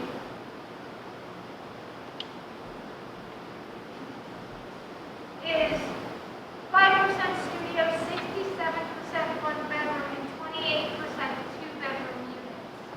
Okay, but the form-based code does not give those restrictions. No, it does not. That's what's being studied. But all of the information that is contained in the DGEIS, the FEIS, and the code are what constitutes the environmental review. So then if whatever building is built, whether it's studios or 3 bedrooms or what have you, let's say 100 and, I don't know what the number was already, but 134 kids move into that building, just for argument's sake. Then if another developer wanted to build on the plot next door, they would have to get another SEQRA analysis? They would, because the maximum examined in this, under the proposed form-based code was 114 children. If you already have 114 children, or 134 children, then you need to study the impacts of those additional children on the school district. And can that proposal be denied? Yes. Well, But it must be denied. Can you cite the statute or where it says that? No, it can't be just denied outright. It cannot be denied. No. So you're not saying it could? No. All right, let her Framing get. cross-examination. No, I need clarity on all of this. I apologize if I'm cross-examined. I don't mean to cross-examine you. I will take my lawyer hat off. I do apologize. I need clarity. I think we all need clarity on these questions. And I just feel, and I'm not blaming you. I'm not saying that you intend to be obscure, but I'm just trying to be clear. And I want to leave this meeting knowing that I asked the questions that I needed to ask and got answers within what's reasonable based on your knowledge. So the answer is a project can never just be denied outright for any reason whatsoever. Okay, there has to be, there's code standards, right, that a project has to meet. And the board's decision or the person making the decision whether to approve or deny the project, that has to have a rational basis and a record before it. Otherwise, the decision is arbitrary and capricious. So if you're getting a greater number of students than was anticipated in the final study, would that be considered a rational reason to deny the project? So it depends, right? That's the best lawyer response, right? It depends. It depends. Are there mitigation measures that are being offered for that project? For instance, is there additional tax revenue above and beyond what would normally be provided for that project? Is there some kind of, there's a whole host of mitigation measures that could be applied for a project to mitigate the impact of having the additional students. If there is an impact at all, first it would have to be determined whether those additional students would create a significant impact on the district, right? And then what's the mitigation for that impact? What's significant? What's significant? There's no black line rule for what's significant. It depends on the circumstances of the project. So I'm trying to imagine this in like, Can you lean in a little closer? Sorry, if you're looking. I don't think your mic is on. Oh, no. Let's get real close. All right, so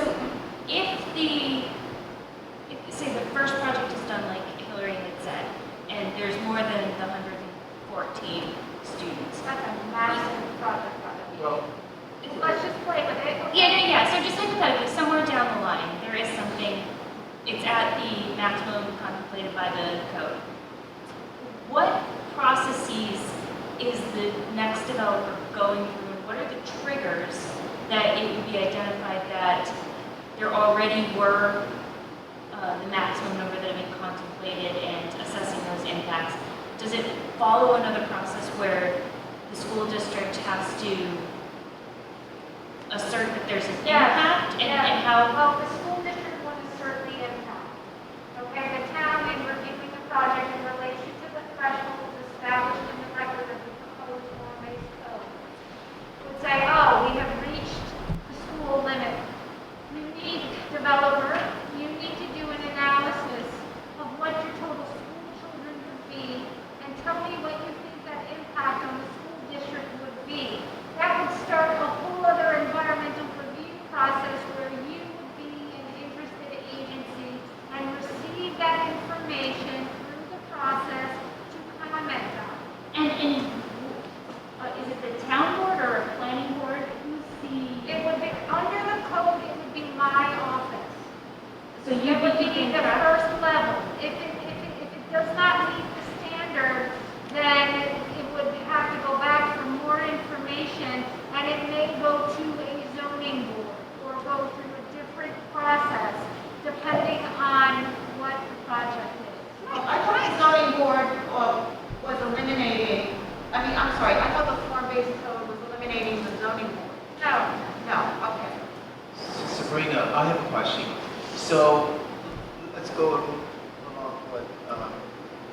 Hillary was talking about, let's say I exceeded 114 students, is the burden on the school district to flag? Because you wouldn't know what is the enrollment.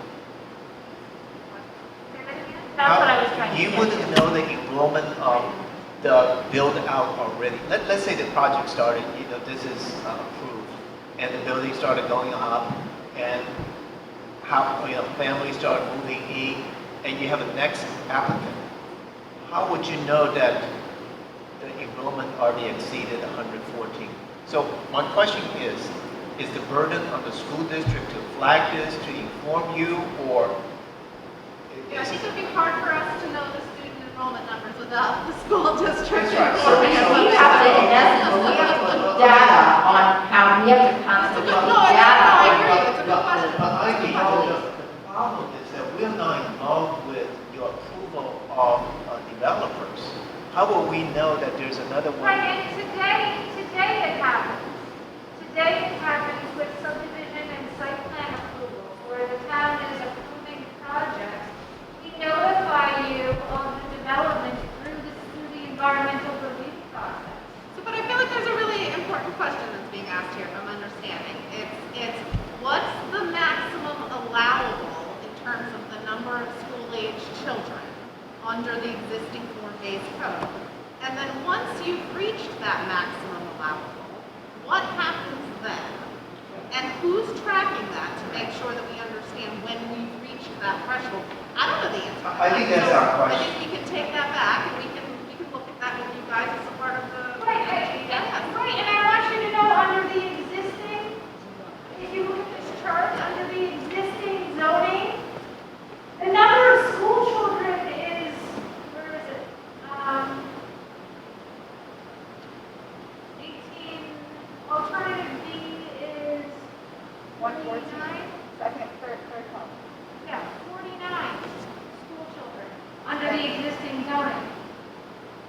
So that is the build out under the existing zoning without any protections in place except for the usual processes that we've been going through.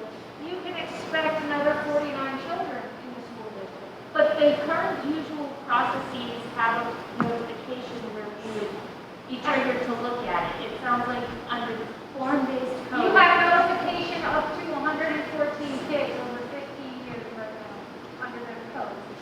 Right, so maybe one potential modification would be that any projects within this, the school district is notified and given the opportunity to look at enrollment. Like, I think, because I think this part of it, honestly, this has been fairly enlightening because this was not clear to me that if you exceeded what was in this,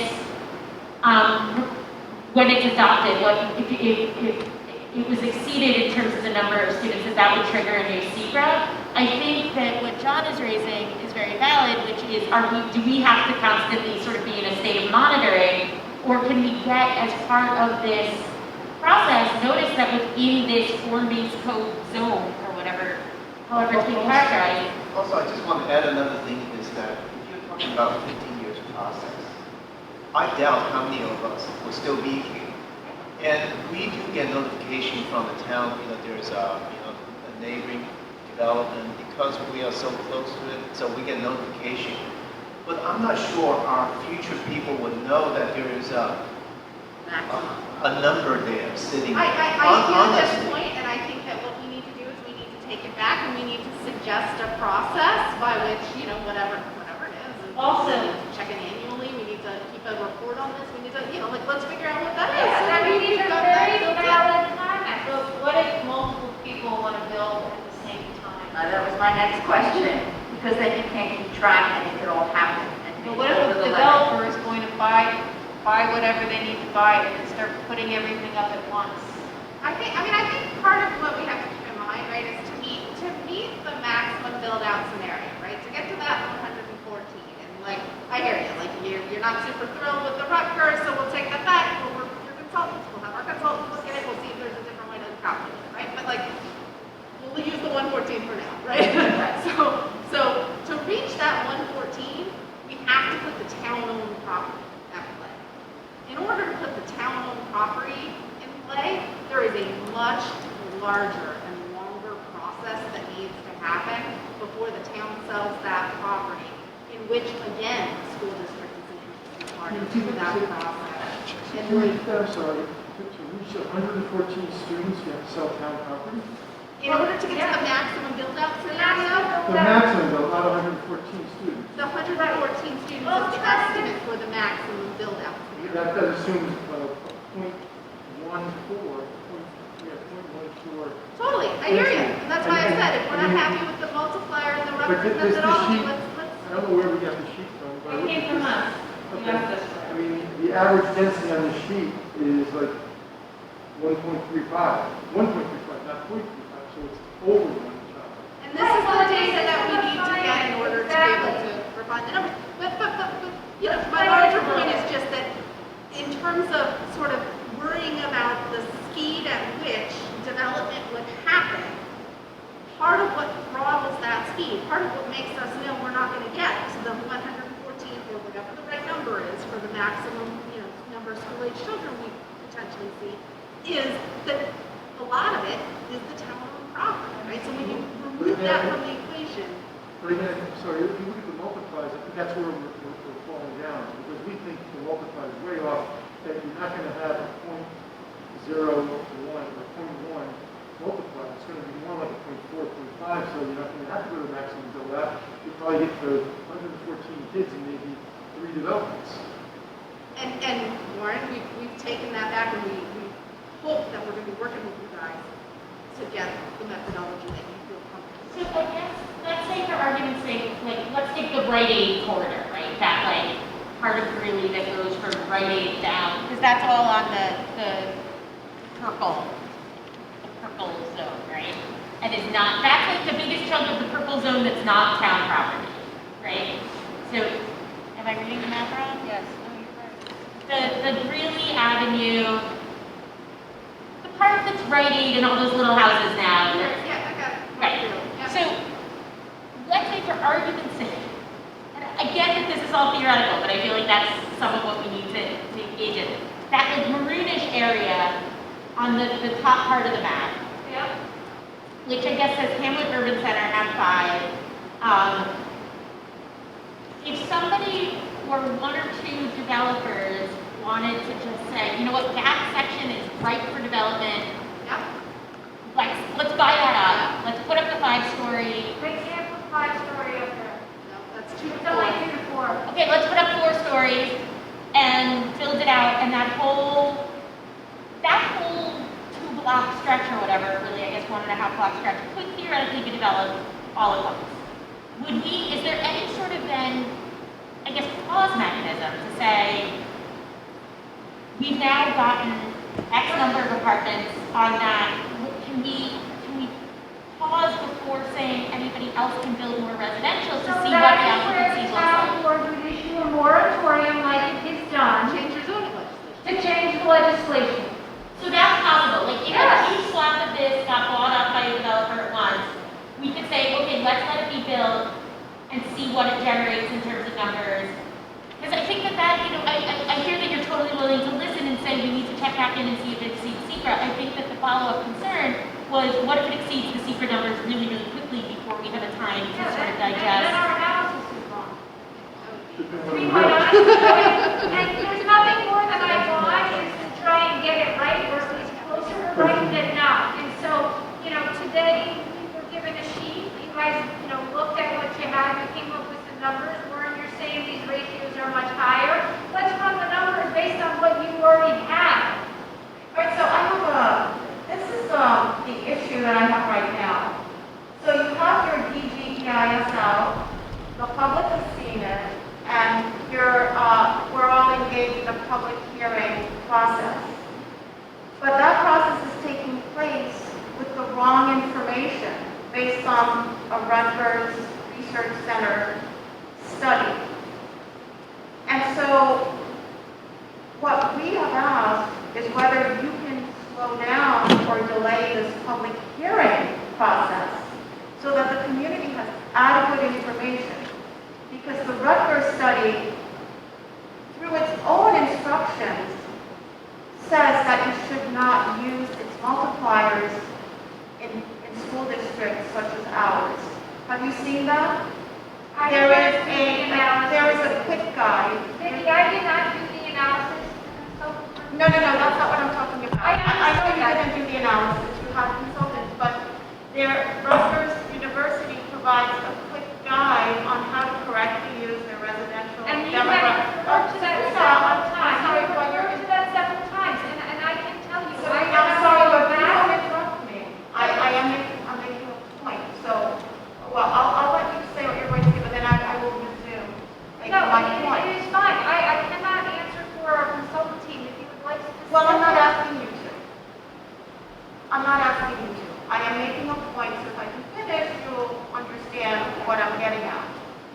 So Rutgers University itself has issued a quick guide for how to correctly use their residential demographic multipliers. And the quick guide provides Princeton Township as an example of areas where the residential demographic multipliers should not be simplistically relied upon. Because, and I'm quoting from them, because Princeton is known for the quality of the local school district. So Rutgers University itself instructs to not use their multiplier in a simplistic way without adding local factors to the analysis when you're dealing with an area with a high-quality school system where people move because of the schools. So, based on that, and other studies that were done connected to Chappaqua Crossing, we know that the numbers in the DGEIS are faulty. They are probably incorrect. And those are the numbers that the community has to give you input in the public hearing. But nobody knows what the actual numbers that a correct analysis would produce. So my question to you is whether you would delay or extend the public hearing period so that the community has reliable and accurate information in order to make intelligent comments at the public hearing. Because if the DGEIS is incorrect, no one has a basis yet for making comments. So the public hearing will begin tomorrow, and we've said we can continue to hold it open for as long as we need to get the public comments and questions. And the town board did receive your memo. I can't speak on behalf of the town board as a whole. I'm only one person on it. We are taking this up tomorrow night, so we can take that back and look at that. But you understand the extent of the unreliability of the Rutgers study in our area.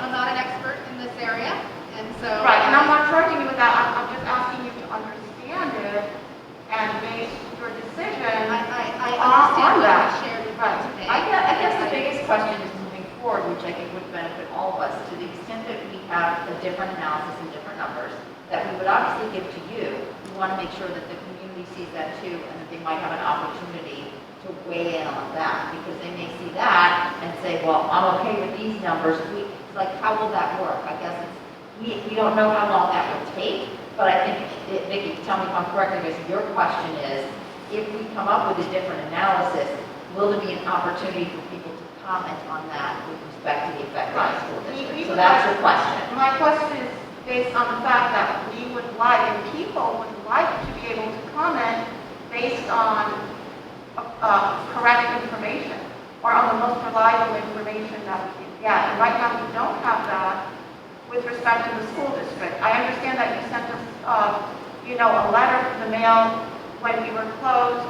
I understand that we gave you the information we had and that if more information that was needed was not available. Nevertheless, I know that a different analysis was done for Chappaqua Crossing using metrics from our school district, Byron Hills, and Briarcliff. So a study like that was conducted in Chappaqua. So I guess I don't really understand why your consultant decided to rely on the Rutgers study, especially when the Rutgers Study Research Center itself stated that it should not be used for a district like ours. So I think we've heard your concerns, and I don't think we have any answers for you as we sit here today. I think mentioned that she'll take it back to the town board, they're going to open the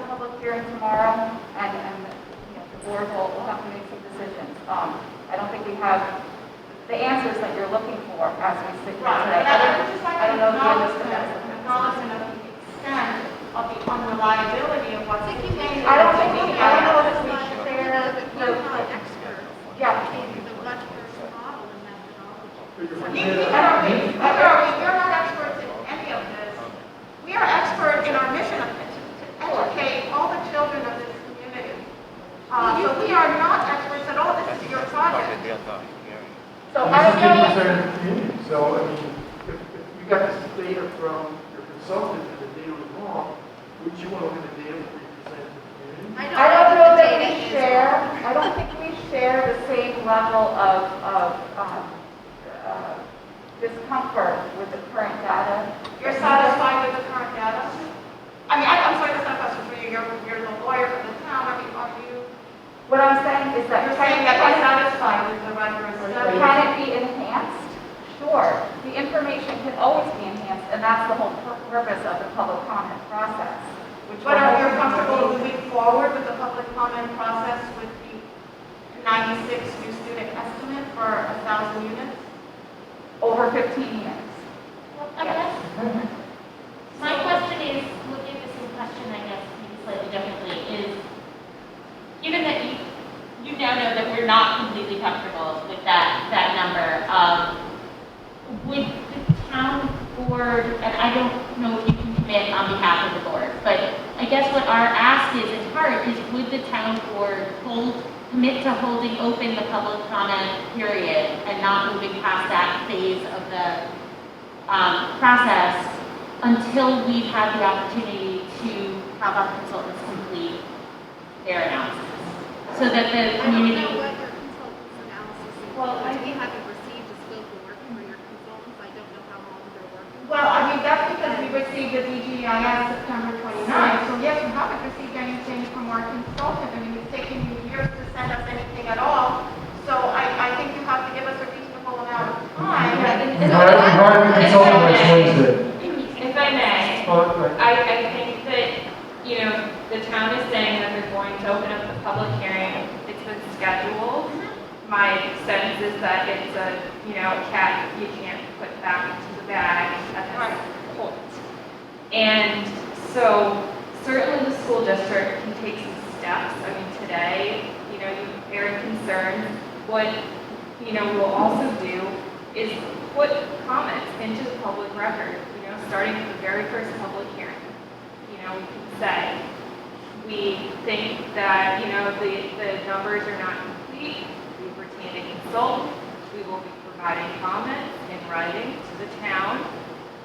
We will be working with the town, with their consultants. Our consultant will speak with their consultants. We just, you can say right from the get-go, we have concerns.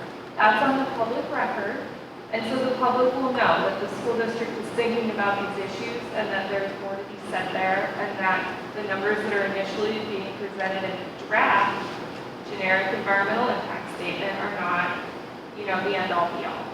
And, when we air those concerns, I don't think that the town would likely think it was a good idea to try to close the public. I guess it's what we're I want that information. I guess that's what we're asking, Jess. We're asking for a commitment from the Right, but town to not move forward. We're not getting that. One town board member here. Those are commitments that Ivy cannot make on behalf of a 5-member town board. Doesn't the supervisor of the town set the agenda for the meetings? She did, and we will be taking this up tomorrow. Well, If you're putting this on the agenda, then you want to take, Well, I think, Mark, though, I think it's been made clear that we all want to work together here, and I think all the information that we're giving them is clear and in the open. So I'd like to think that it's in all of our best interest for them to listen to what information we can give them so that they make a decision that is supported by the community just as much as we want a decision that will be supported by the community who are concerned about the school district. So I'd like to think in the spirit of working together that whatever information we have to give you will be utilized, and that, like you said, because there's no deadline, I'd like to think that you are going to wait before closing this until you have all the information you can have from the school district. But I guess also what's concerning me is that we don't have information about the timeline. You said you would find that out, Yeah, and your counsel is also very familiar with that process as well, and she has that information as well. Right, well, and I guess that's why I asked the question the way I did, because I understand the timeline doesn't start to run in any way, regardless of what it is, until the close of the public comment session. Absolutely. And so that as long as the town would be amenable to holding open the public comment session for long enough for us to be able to submit our consultant's report, there shouldn't be any timeline issue. So Yeah, I can't commit to that. I also don't know what your consultants do. Can I just talk about that then? I think it's a Well, good point. you can, but I want to just say, I'm one member of the town board, and the whole town board needs to hear whatever they say. So let me share with you the process. So our consultants analyzing the environmental impact study, they plan on presenting next Wednesday to the Board of Education their recommendations. That's where we are. So that's the 28th. I don't, unless you Okay, plan well, on. I've already told you that the public comments aren't going to close. Wait, I'm sorry, procedures, that's the recommendations for what they will be looking into, or They're they're... analyzing the DGEIS right now. Uh-huh. They are presenting to the Board of Education what their recommendations are moving forward. So they may say that their recommendations is to share a document with the town regarding some concerns. They may say they need to do further analysis, but we're not going to know that until they present to you next Wednesday because they're analyzing the document right now. Can I ask you guys, can you provide us with any of the same inputs that you provided to your consultant so that we can have our consultants start to plug in that same data? Our consultant is simply analyzing the impact study. We didn't provide them any additional information. They are simply analyzing the document that you sent to me. So are they using a different methodology then because you've expressed that you're not satisfied with the Rutgers methodology? Are they going to suggest to you all a different? They may, but it's premature to make that statement today. So what they're doing is, because they have expertise in this area, just like your consultants do, so they're analyzing the draft environmental impact statement. They're going to look at the projected impact on the school, and they're going to provide their assessment to the Board of Education next Wednesday, and any next recommended steps. Okay, so they're basically doing a quality assurance review. Right, and they may say, based on what we're seeing, we think that. I'm not sure I'd characterize it as a quality assurance. I think it's just another look through, just like we did as individuals, but with a level of expertise we don't have. For me, and From a PM perspective. I mean, that's all the time, that's all the time we have right now. Maybe even for like translation. I'm not trying to second guess anything that anyone is trying to accomplish here. I don't have the level of expertise that's required to analyze this document and say to you, this looks accurate. These projections are accurate. I don't have that level of expertise, and I feel like it's important to have that level of expertise at the table, particularly when we're looking at the number of units that are suggested in this document. And that's why we went forward, and we already secured a consultant to start to begin that work, who will present to the Board of Education next week. And we secured a consultant because your consultant estimated the 114 or 96 projected enrollment number. So are you saying that your consultant would do a different analysis? Absolutely, give them the inputs that they've asked for. Why Give did them they the data that not, why they've did they asked not for, do that? Or suggest a different methodology, or ask them to run different numbers, and they would, I mean, that's what they are meant to be doing. So, to the extent you engage a consultant and they've already gotten going, and they. Why did they not engage this? They're already somewhere doing the numbers, draft crunching the study? numbers and reading the work. They're already on board, that's fine. Yeah, I'm sorry, I just don't understand then why did they not engage in a reliable study to prepare the draft statement? I appreciate that your perspective is that what they did was not reliable. What they did, our understanding, as has been represented to us by our consultants, was that what they used was a commonly used methodology that's been used in several similar instances to come up with conservative projections. So I guess I go back to my statement before, so you would agree with these numbers that they presented? Yeah. Well, I think Well, they. if you agree with me, you don't agree. I can't, well,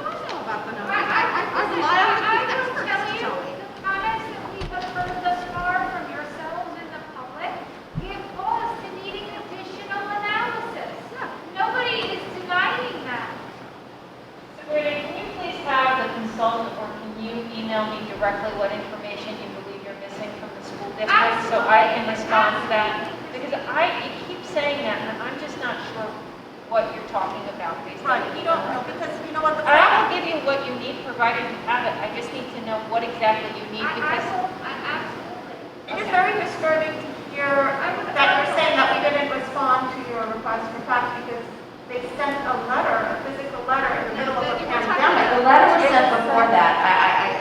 I know they said that. I feel like in we're January, but we just- don't we're have. talking in circles, okay? We are I talking think in we've circles. covered all of this. No hard mail communication from March through today. We have not sent you hard mail. We have sent you emails. Okay. Okay? Thank I you. want to set that record straight. So just tell me exactly what you I feel will like have a you need. consultant email you directly. That's perfect. The information they are looking for to make the DGEIS pool. Okay. And if, That'd be I great. think Thank it's you. very valid for you to submit your comments regarding how you feel that the multiplier from Redshirts is not a fair representation. Yeah, whatever you're reading from there, that would be incredibly But valuable. these are your experts, and I am a bit disturbed that I would have to inform your experts on something that I have no expertise about. Well, whatever you're prepared there, But that it you're really reading from, says- whoever prepared that for you, if we can get that, that would be Rutgers valuable. University itself prepared this, no one prepared this for me. If I could just interject, I'm sorry, we understand that there's that quick guide, okay? I guess I'm just incredulous, I'm not getting acknowledgement, and I suppose that's why I'm repeating myself, because I don't seem to be getting closure or acknowledgement about what I'm saying. Well, we don't have a consultant it. with us today. I mean, We the can't point do I would that. like to try to make is that the information presented in the EIS, in the draft environmental impact statement, again, is based on the scoping outline that was developed between January and April of 2020. The information that is supposed to be in the EIS from the scoping outline, and I'll quote from it, is for public schools to provide an estimate of additional enrollment in public schools based on the build-out scenario and its relationship to enrollment projections and school capacities. So the consultant answered that question by applying the Rutgers analysis. I think it's a fact, right, that we don't have the local like case studies that the quick guide applies, but the Rutgers analysis is an accepted industry standard, and that's what the consultant used. That is the information that was put forward in the EIS. Again, we're in the public comment period. Your comment is, we should look at this in further detail. We should apply the information in the quick guide. That will be a comment that's responded to in the public comment process in the FEIS. You have a quick guide. It was sent to you last night at 11:55. I get a lot of. Everybody talking. Okay, sure. It was sent to the entire board at 11:15 by Larry Liu. He sent it to you. Is he a member of the school? Is he an administrator? I have no idea. He's one of your constituents. He's a person who lives in the district, parent. It was sent to town Right, board. and that email was forwarded to the consultant. Hold on, it was, noted can I that- finish? It was sent to town board of Newcastle Lord, Ivy Pool, Jeremy Saland, Lisa Katz, Laura Levin, Jason Lincolnthal, and the school board. So you get that 11:15 last night. I understand we all get a lot of emails, but that was something. And so all emails, so you are aware, all emails that are coming in regarding the form-based code are being cataloged in accordance with the public record to be turned over to the consultant team to respond to as part of the. I don't think this was a request for a reply. I think you asked Vicky where she got this information from. She got it from this guy, Larry Liu. I'm sorry, I thought this was your own research, I didn't understand it. I then did go and look at the quick guide myself. Right, but we were alerted to it by a resident in the community. That's great, and that's why. And this is not in our area of expertise whatsoever. I'm just questioning, and I know you can't answer, but you're a consultant for using the Rutgers model, and the Rutgers model itself instructed the user to not apply its multipliers for school districts like ours. You know, the other thing I wonder, I'm just thinking logically, take the way the study and the Rutgers and all that stuff. If I'm a person, why would I move to Chapel 5? It's not of the community, maybe it is, but I would think most people wouldn't be moving here because they'd want to be able to have a quicker commute to New York City because there's closer places for that to happen. And I don't know if most of the people would be moving here because they want to retire here. I think that if I'm thinking about those units, I'm looking at one of those units because I want to enroll my kids in the school here and I can't afford to buy a house here. So that's why I'm concerned that that enrollment number might be off, because if I'm thinking about, can I move to Chappaqua with my kids and can't afford to like buy a home here, maybe I can afford one of these apartments. So is that factored into this study? And Christine, that is why the Rutgers University Research Center says to not use their multiplier in areas such as ours where people move to the school. So I think we're all getting sort of to the same thing, which is that when the school district is the draw of the community, and I understand that part of the methodology behind this, or the thought behind this, is that maybe there could be more than one draw for the community, but that when the school district is the draw for this community, and I think most of us agree probably that that's what it is, you know, is the housing, people will make different housing choices to get their kids into the school that they want their kids in. I mean, you see it all the time.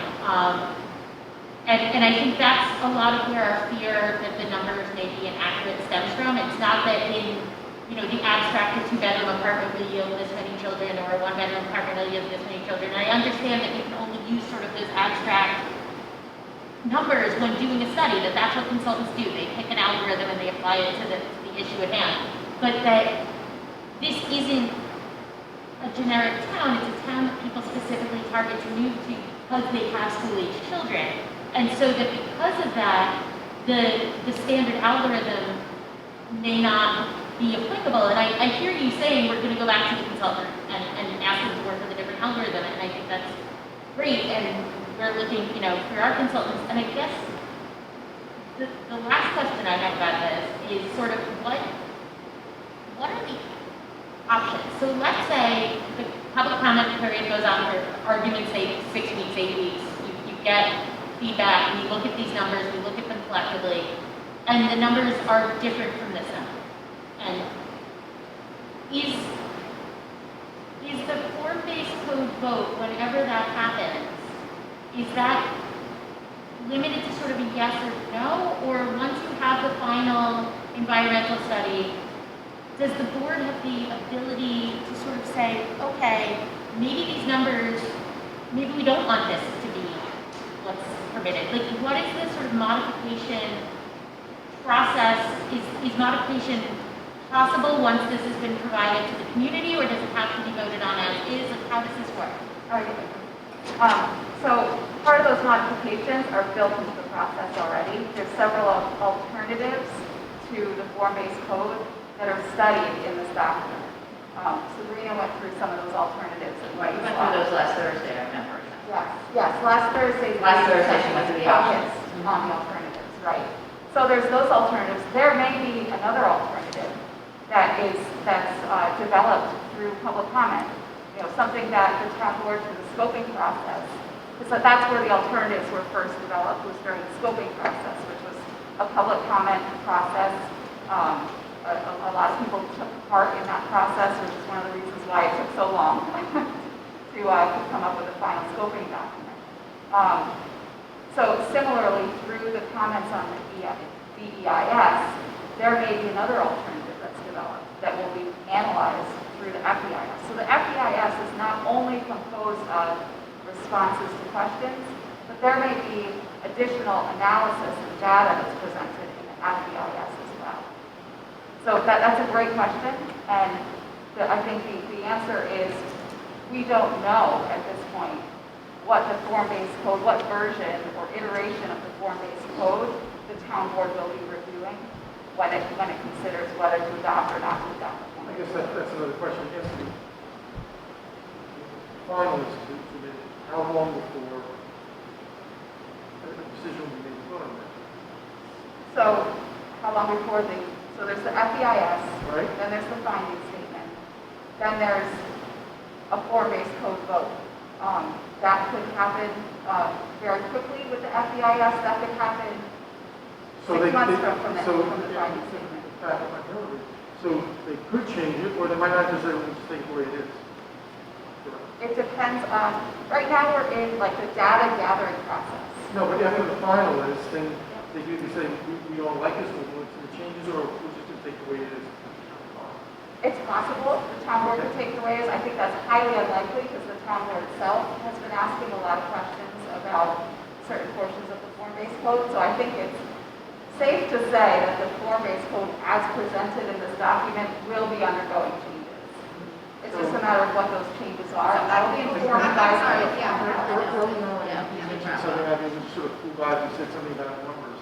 I think the number of students is one thing, but it's also a number, it's also the tax revenue. Sorry. Thanks, Sabrina. Thank you, Sabrina. Thank you. Sabrina. Sabrina. It's also tax issues, I mean, apartments downtown will not be taxed at fee simple, they'll be taxed at the corporate rate, which is a lot less than fee simple. Right now, our average, John, correctly here, was about $34,000 per student per year.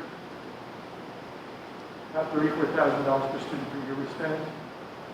I can't hear you, sorry. About $34,000 per student per year. Over 30,000. Over 30,000. And, you know, if we talk about just raw numbers, the apartments that will generate 115 students from will not, we don't have pay to play. That's what's going to happen. But keep Wait, building what it. did you say? We don't pay to play. Pay to play? Pay to play, yeah. We don't charge people to play sports. We don't charge people to play, to have to be in certain clubs because it's all included in the tax base. But we have a large influx of students, as Christine said. We will always, and Ricky said, we will always educate those students, but will we have enough revenues to educate them the way we're educating our students now? I think that's a concern. It's not just the numbers. The expense, the tax, the income expense, as well as a lot of variable costs. You know, if we have a lot of students, do we have to redistrict the district? Do we have to move people around? That's what we're worried about. It's not just how many students we have. It's It's all how the, much revenue they'll generate. it's how much, not available revenue, but how much the apartments will generate. Because we're concerned that the tax revenue that these particular students would generate would not be as much as the ones. No, I just No? think that who it's are gonna, single-family the homes. budget will have to be increased, or programs will have to be cut in a significant increase. Sorry. So if we have a significant increase in the number of students, then it's gonna cost more. So the budget would either have to go up, and therefore, the amount of taxes that would have to be, levied would be higher. So if the number of children who were in the district went down in the past 2 years, did the budget go down as well? No. Our budget's gone up in the last 10 years. Well, we still live in the same Population's world. gone down. That's primarily because of union contracts and cost of living. I think the reality here is that obviously, you know, what everyone said here was that whatever number of students we have, you know, we're educating. But I think the reality here is really because these are apartment buildings, so they pay their promotion commercial rates. And when the budget goes up, the tax rate for single houses will actually go up higher. The reason is because they will be bearing most of the increases, rather than apartment buildings because they are taxed as commercial. These simple ones will be paying, you know, bear most of the burden when there is a budget increase. Well, John, That's the reality.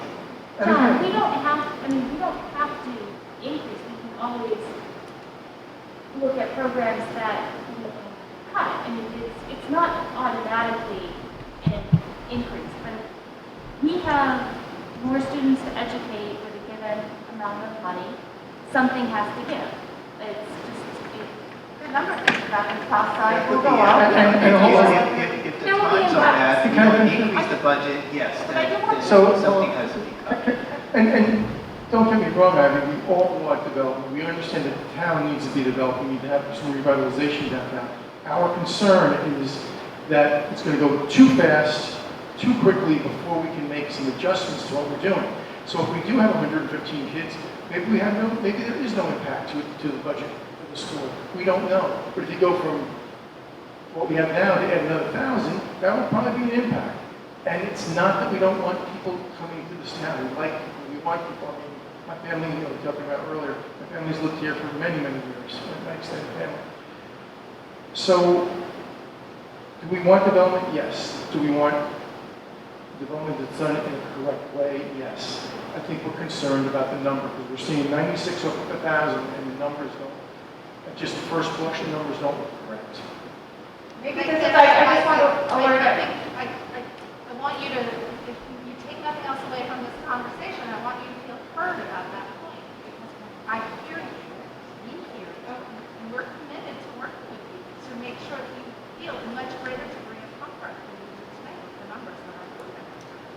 Thank you, Ivy. I just want to acknowledge that you've lost your people, a number of your people, and we've been at this for 2.5 hours, and so, you know, I would just like to use the concept of, you know, ending the meeting at this point if everyone's had, you know, they feel they've had the opportunity to say everything they wanted to say, including you, Ivy, and your attorney.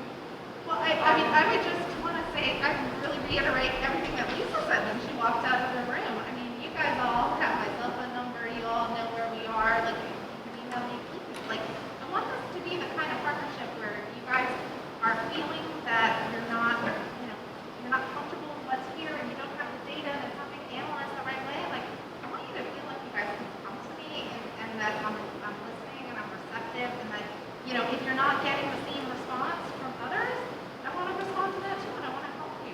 I want this to be a good partnership. We really appreciate that, Ivy, and I'm just really so sorry. I feel it's so unfortunate that a certain tone has been set on social media by you know, one of your town board members, and I think that, I don't want to dwell on that, but I think that people have all come to this with a slightly negative and anxious feeling because of that tone. I mean, And so I appreciate so much your perspective and your desire to have a partnership. And that is how we always would want to work with any of our stakeholders in our community. So I think we're all on the same page with that, and we really very much appreciate your and Lisa's articulating that desire. well, and, you know, I will say this as well. I was quite surprised by the fact that you all proud and spoke and issued written statements that you read on at your last meeting. I hadn't heard from any of you on this. I'm sorry, I didn't. I said I was quite surprised that at your last meeting, that you all spoke at length about the form-based code and your concerns about the town's process when I hadn't heard from any of you. So to the same extent that you feel perhaps that you've been unfairly maligned on social media, I too feel that the town has been unfairly maligned by this board at your meeting last week when I was completely blindsided because I had not heard. Oh, I'm sorry. You felt maligned by the statements that we made at the board meeting last week, about the statements we made regarding the form-based code? I was very surprised that those statements were made at a public meeting when I had not been contacted. Very. What you were surprised that we made those statements at our board meeting without contacting you? That Oh, I'm very sorry that you feel that way. concern that warranted that kind of public meeting, public discussion about the town's process when I had. Oh, well, the town's process has a significant impact on our school district. Absolutely. And it is our obligation as representatives of our CCSD constituents to comment on these issues. And I really regret that you felt that we had slighted the town board in that respect. That was certainly not our intention. I don't believe that we did anything wrong by expressing our comments at our board meeting regarding impacts to the school district.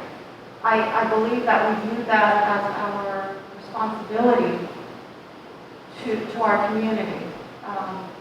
I don't know, we're very used to having our meetings in public and being very transparent about the issues that come before us. And, well, you know, I regret that you feel that way. Well, I hope that going forward. And certainly, we are also, well, we also work in the spirit of collaboration. That's what we would like to have with the town board. I know that we've been severely insulted by one of your members, but we can sidestep that completely, but that did set the tone for the community and for us. So I would like to sidestep that and have a collaborative relationship with you, but do know that we will be commenting on matters that affect our school district community. I would expect you to do so. I just hope Yeah. that going forward, you feel comfortable enough with me and your relationship with me, that any one of you can pick up the phone and call me, or send me an email, and we can have coffee, that we can virtually have coffee, Yeah. and that we can talk about things so that we can move forward. Absolutely. It's Right. essential to us. Absolutely, we want that. There's no reason it shouldn't be that way, and I We think want moving that. forward, we should not have any problems, and I think we should all be able to converse and get these facts and figures out to the community together. And that'd be very helpful. Absolutely. Okay. Anyone else would like to add? Okay. Well, Irene, we do thank you. And everyone else, and thank you very much. I'm sorry, what's your name? It's too far away. It's Jennifer and Fred. Jonathan, thank you so much Thank you. for being here and fielding our very persistent questions. And I'm going to get through that, yeah. So thank you for beginning this process of communicating, and we will be reaching out to you. So I'd like to announce our notice of future meetings. Our next meeting will be Wednesday, October 28th at 7:30 p.m. here at the Horace Greeley High School Auditorium. This will be our regular board meeting, followed by the next board meeting, Wednesday, November 18th, 7:30 p.m. at the Horace Greeley High School Auditorium. May I ask the school board for a motion and a second to adjourn the meeting? I'll second. All in favor, please say aye. Aye. We're adjourned. Thank you very much, everyone. Thank you.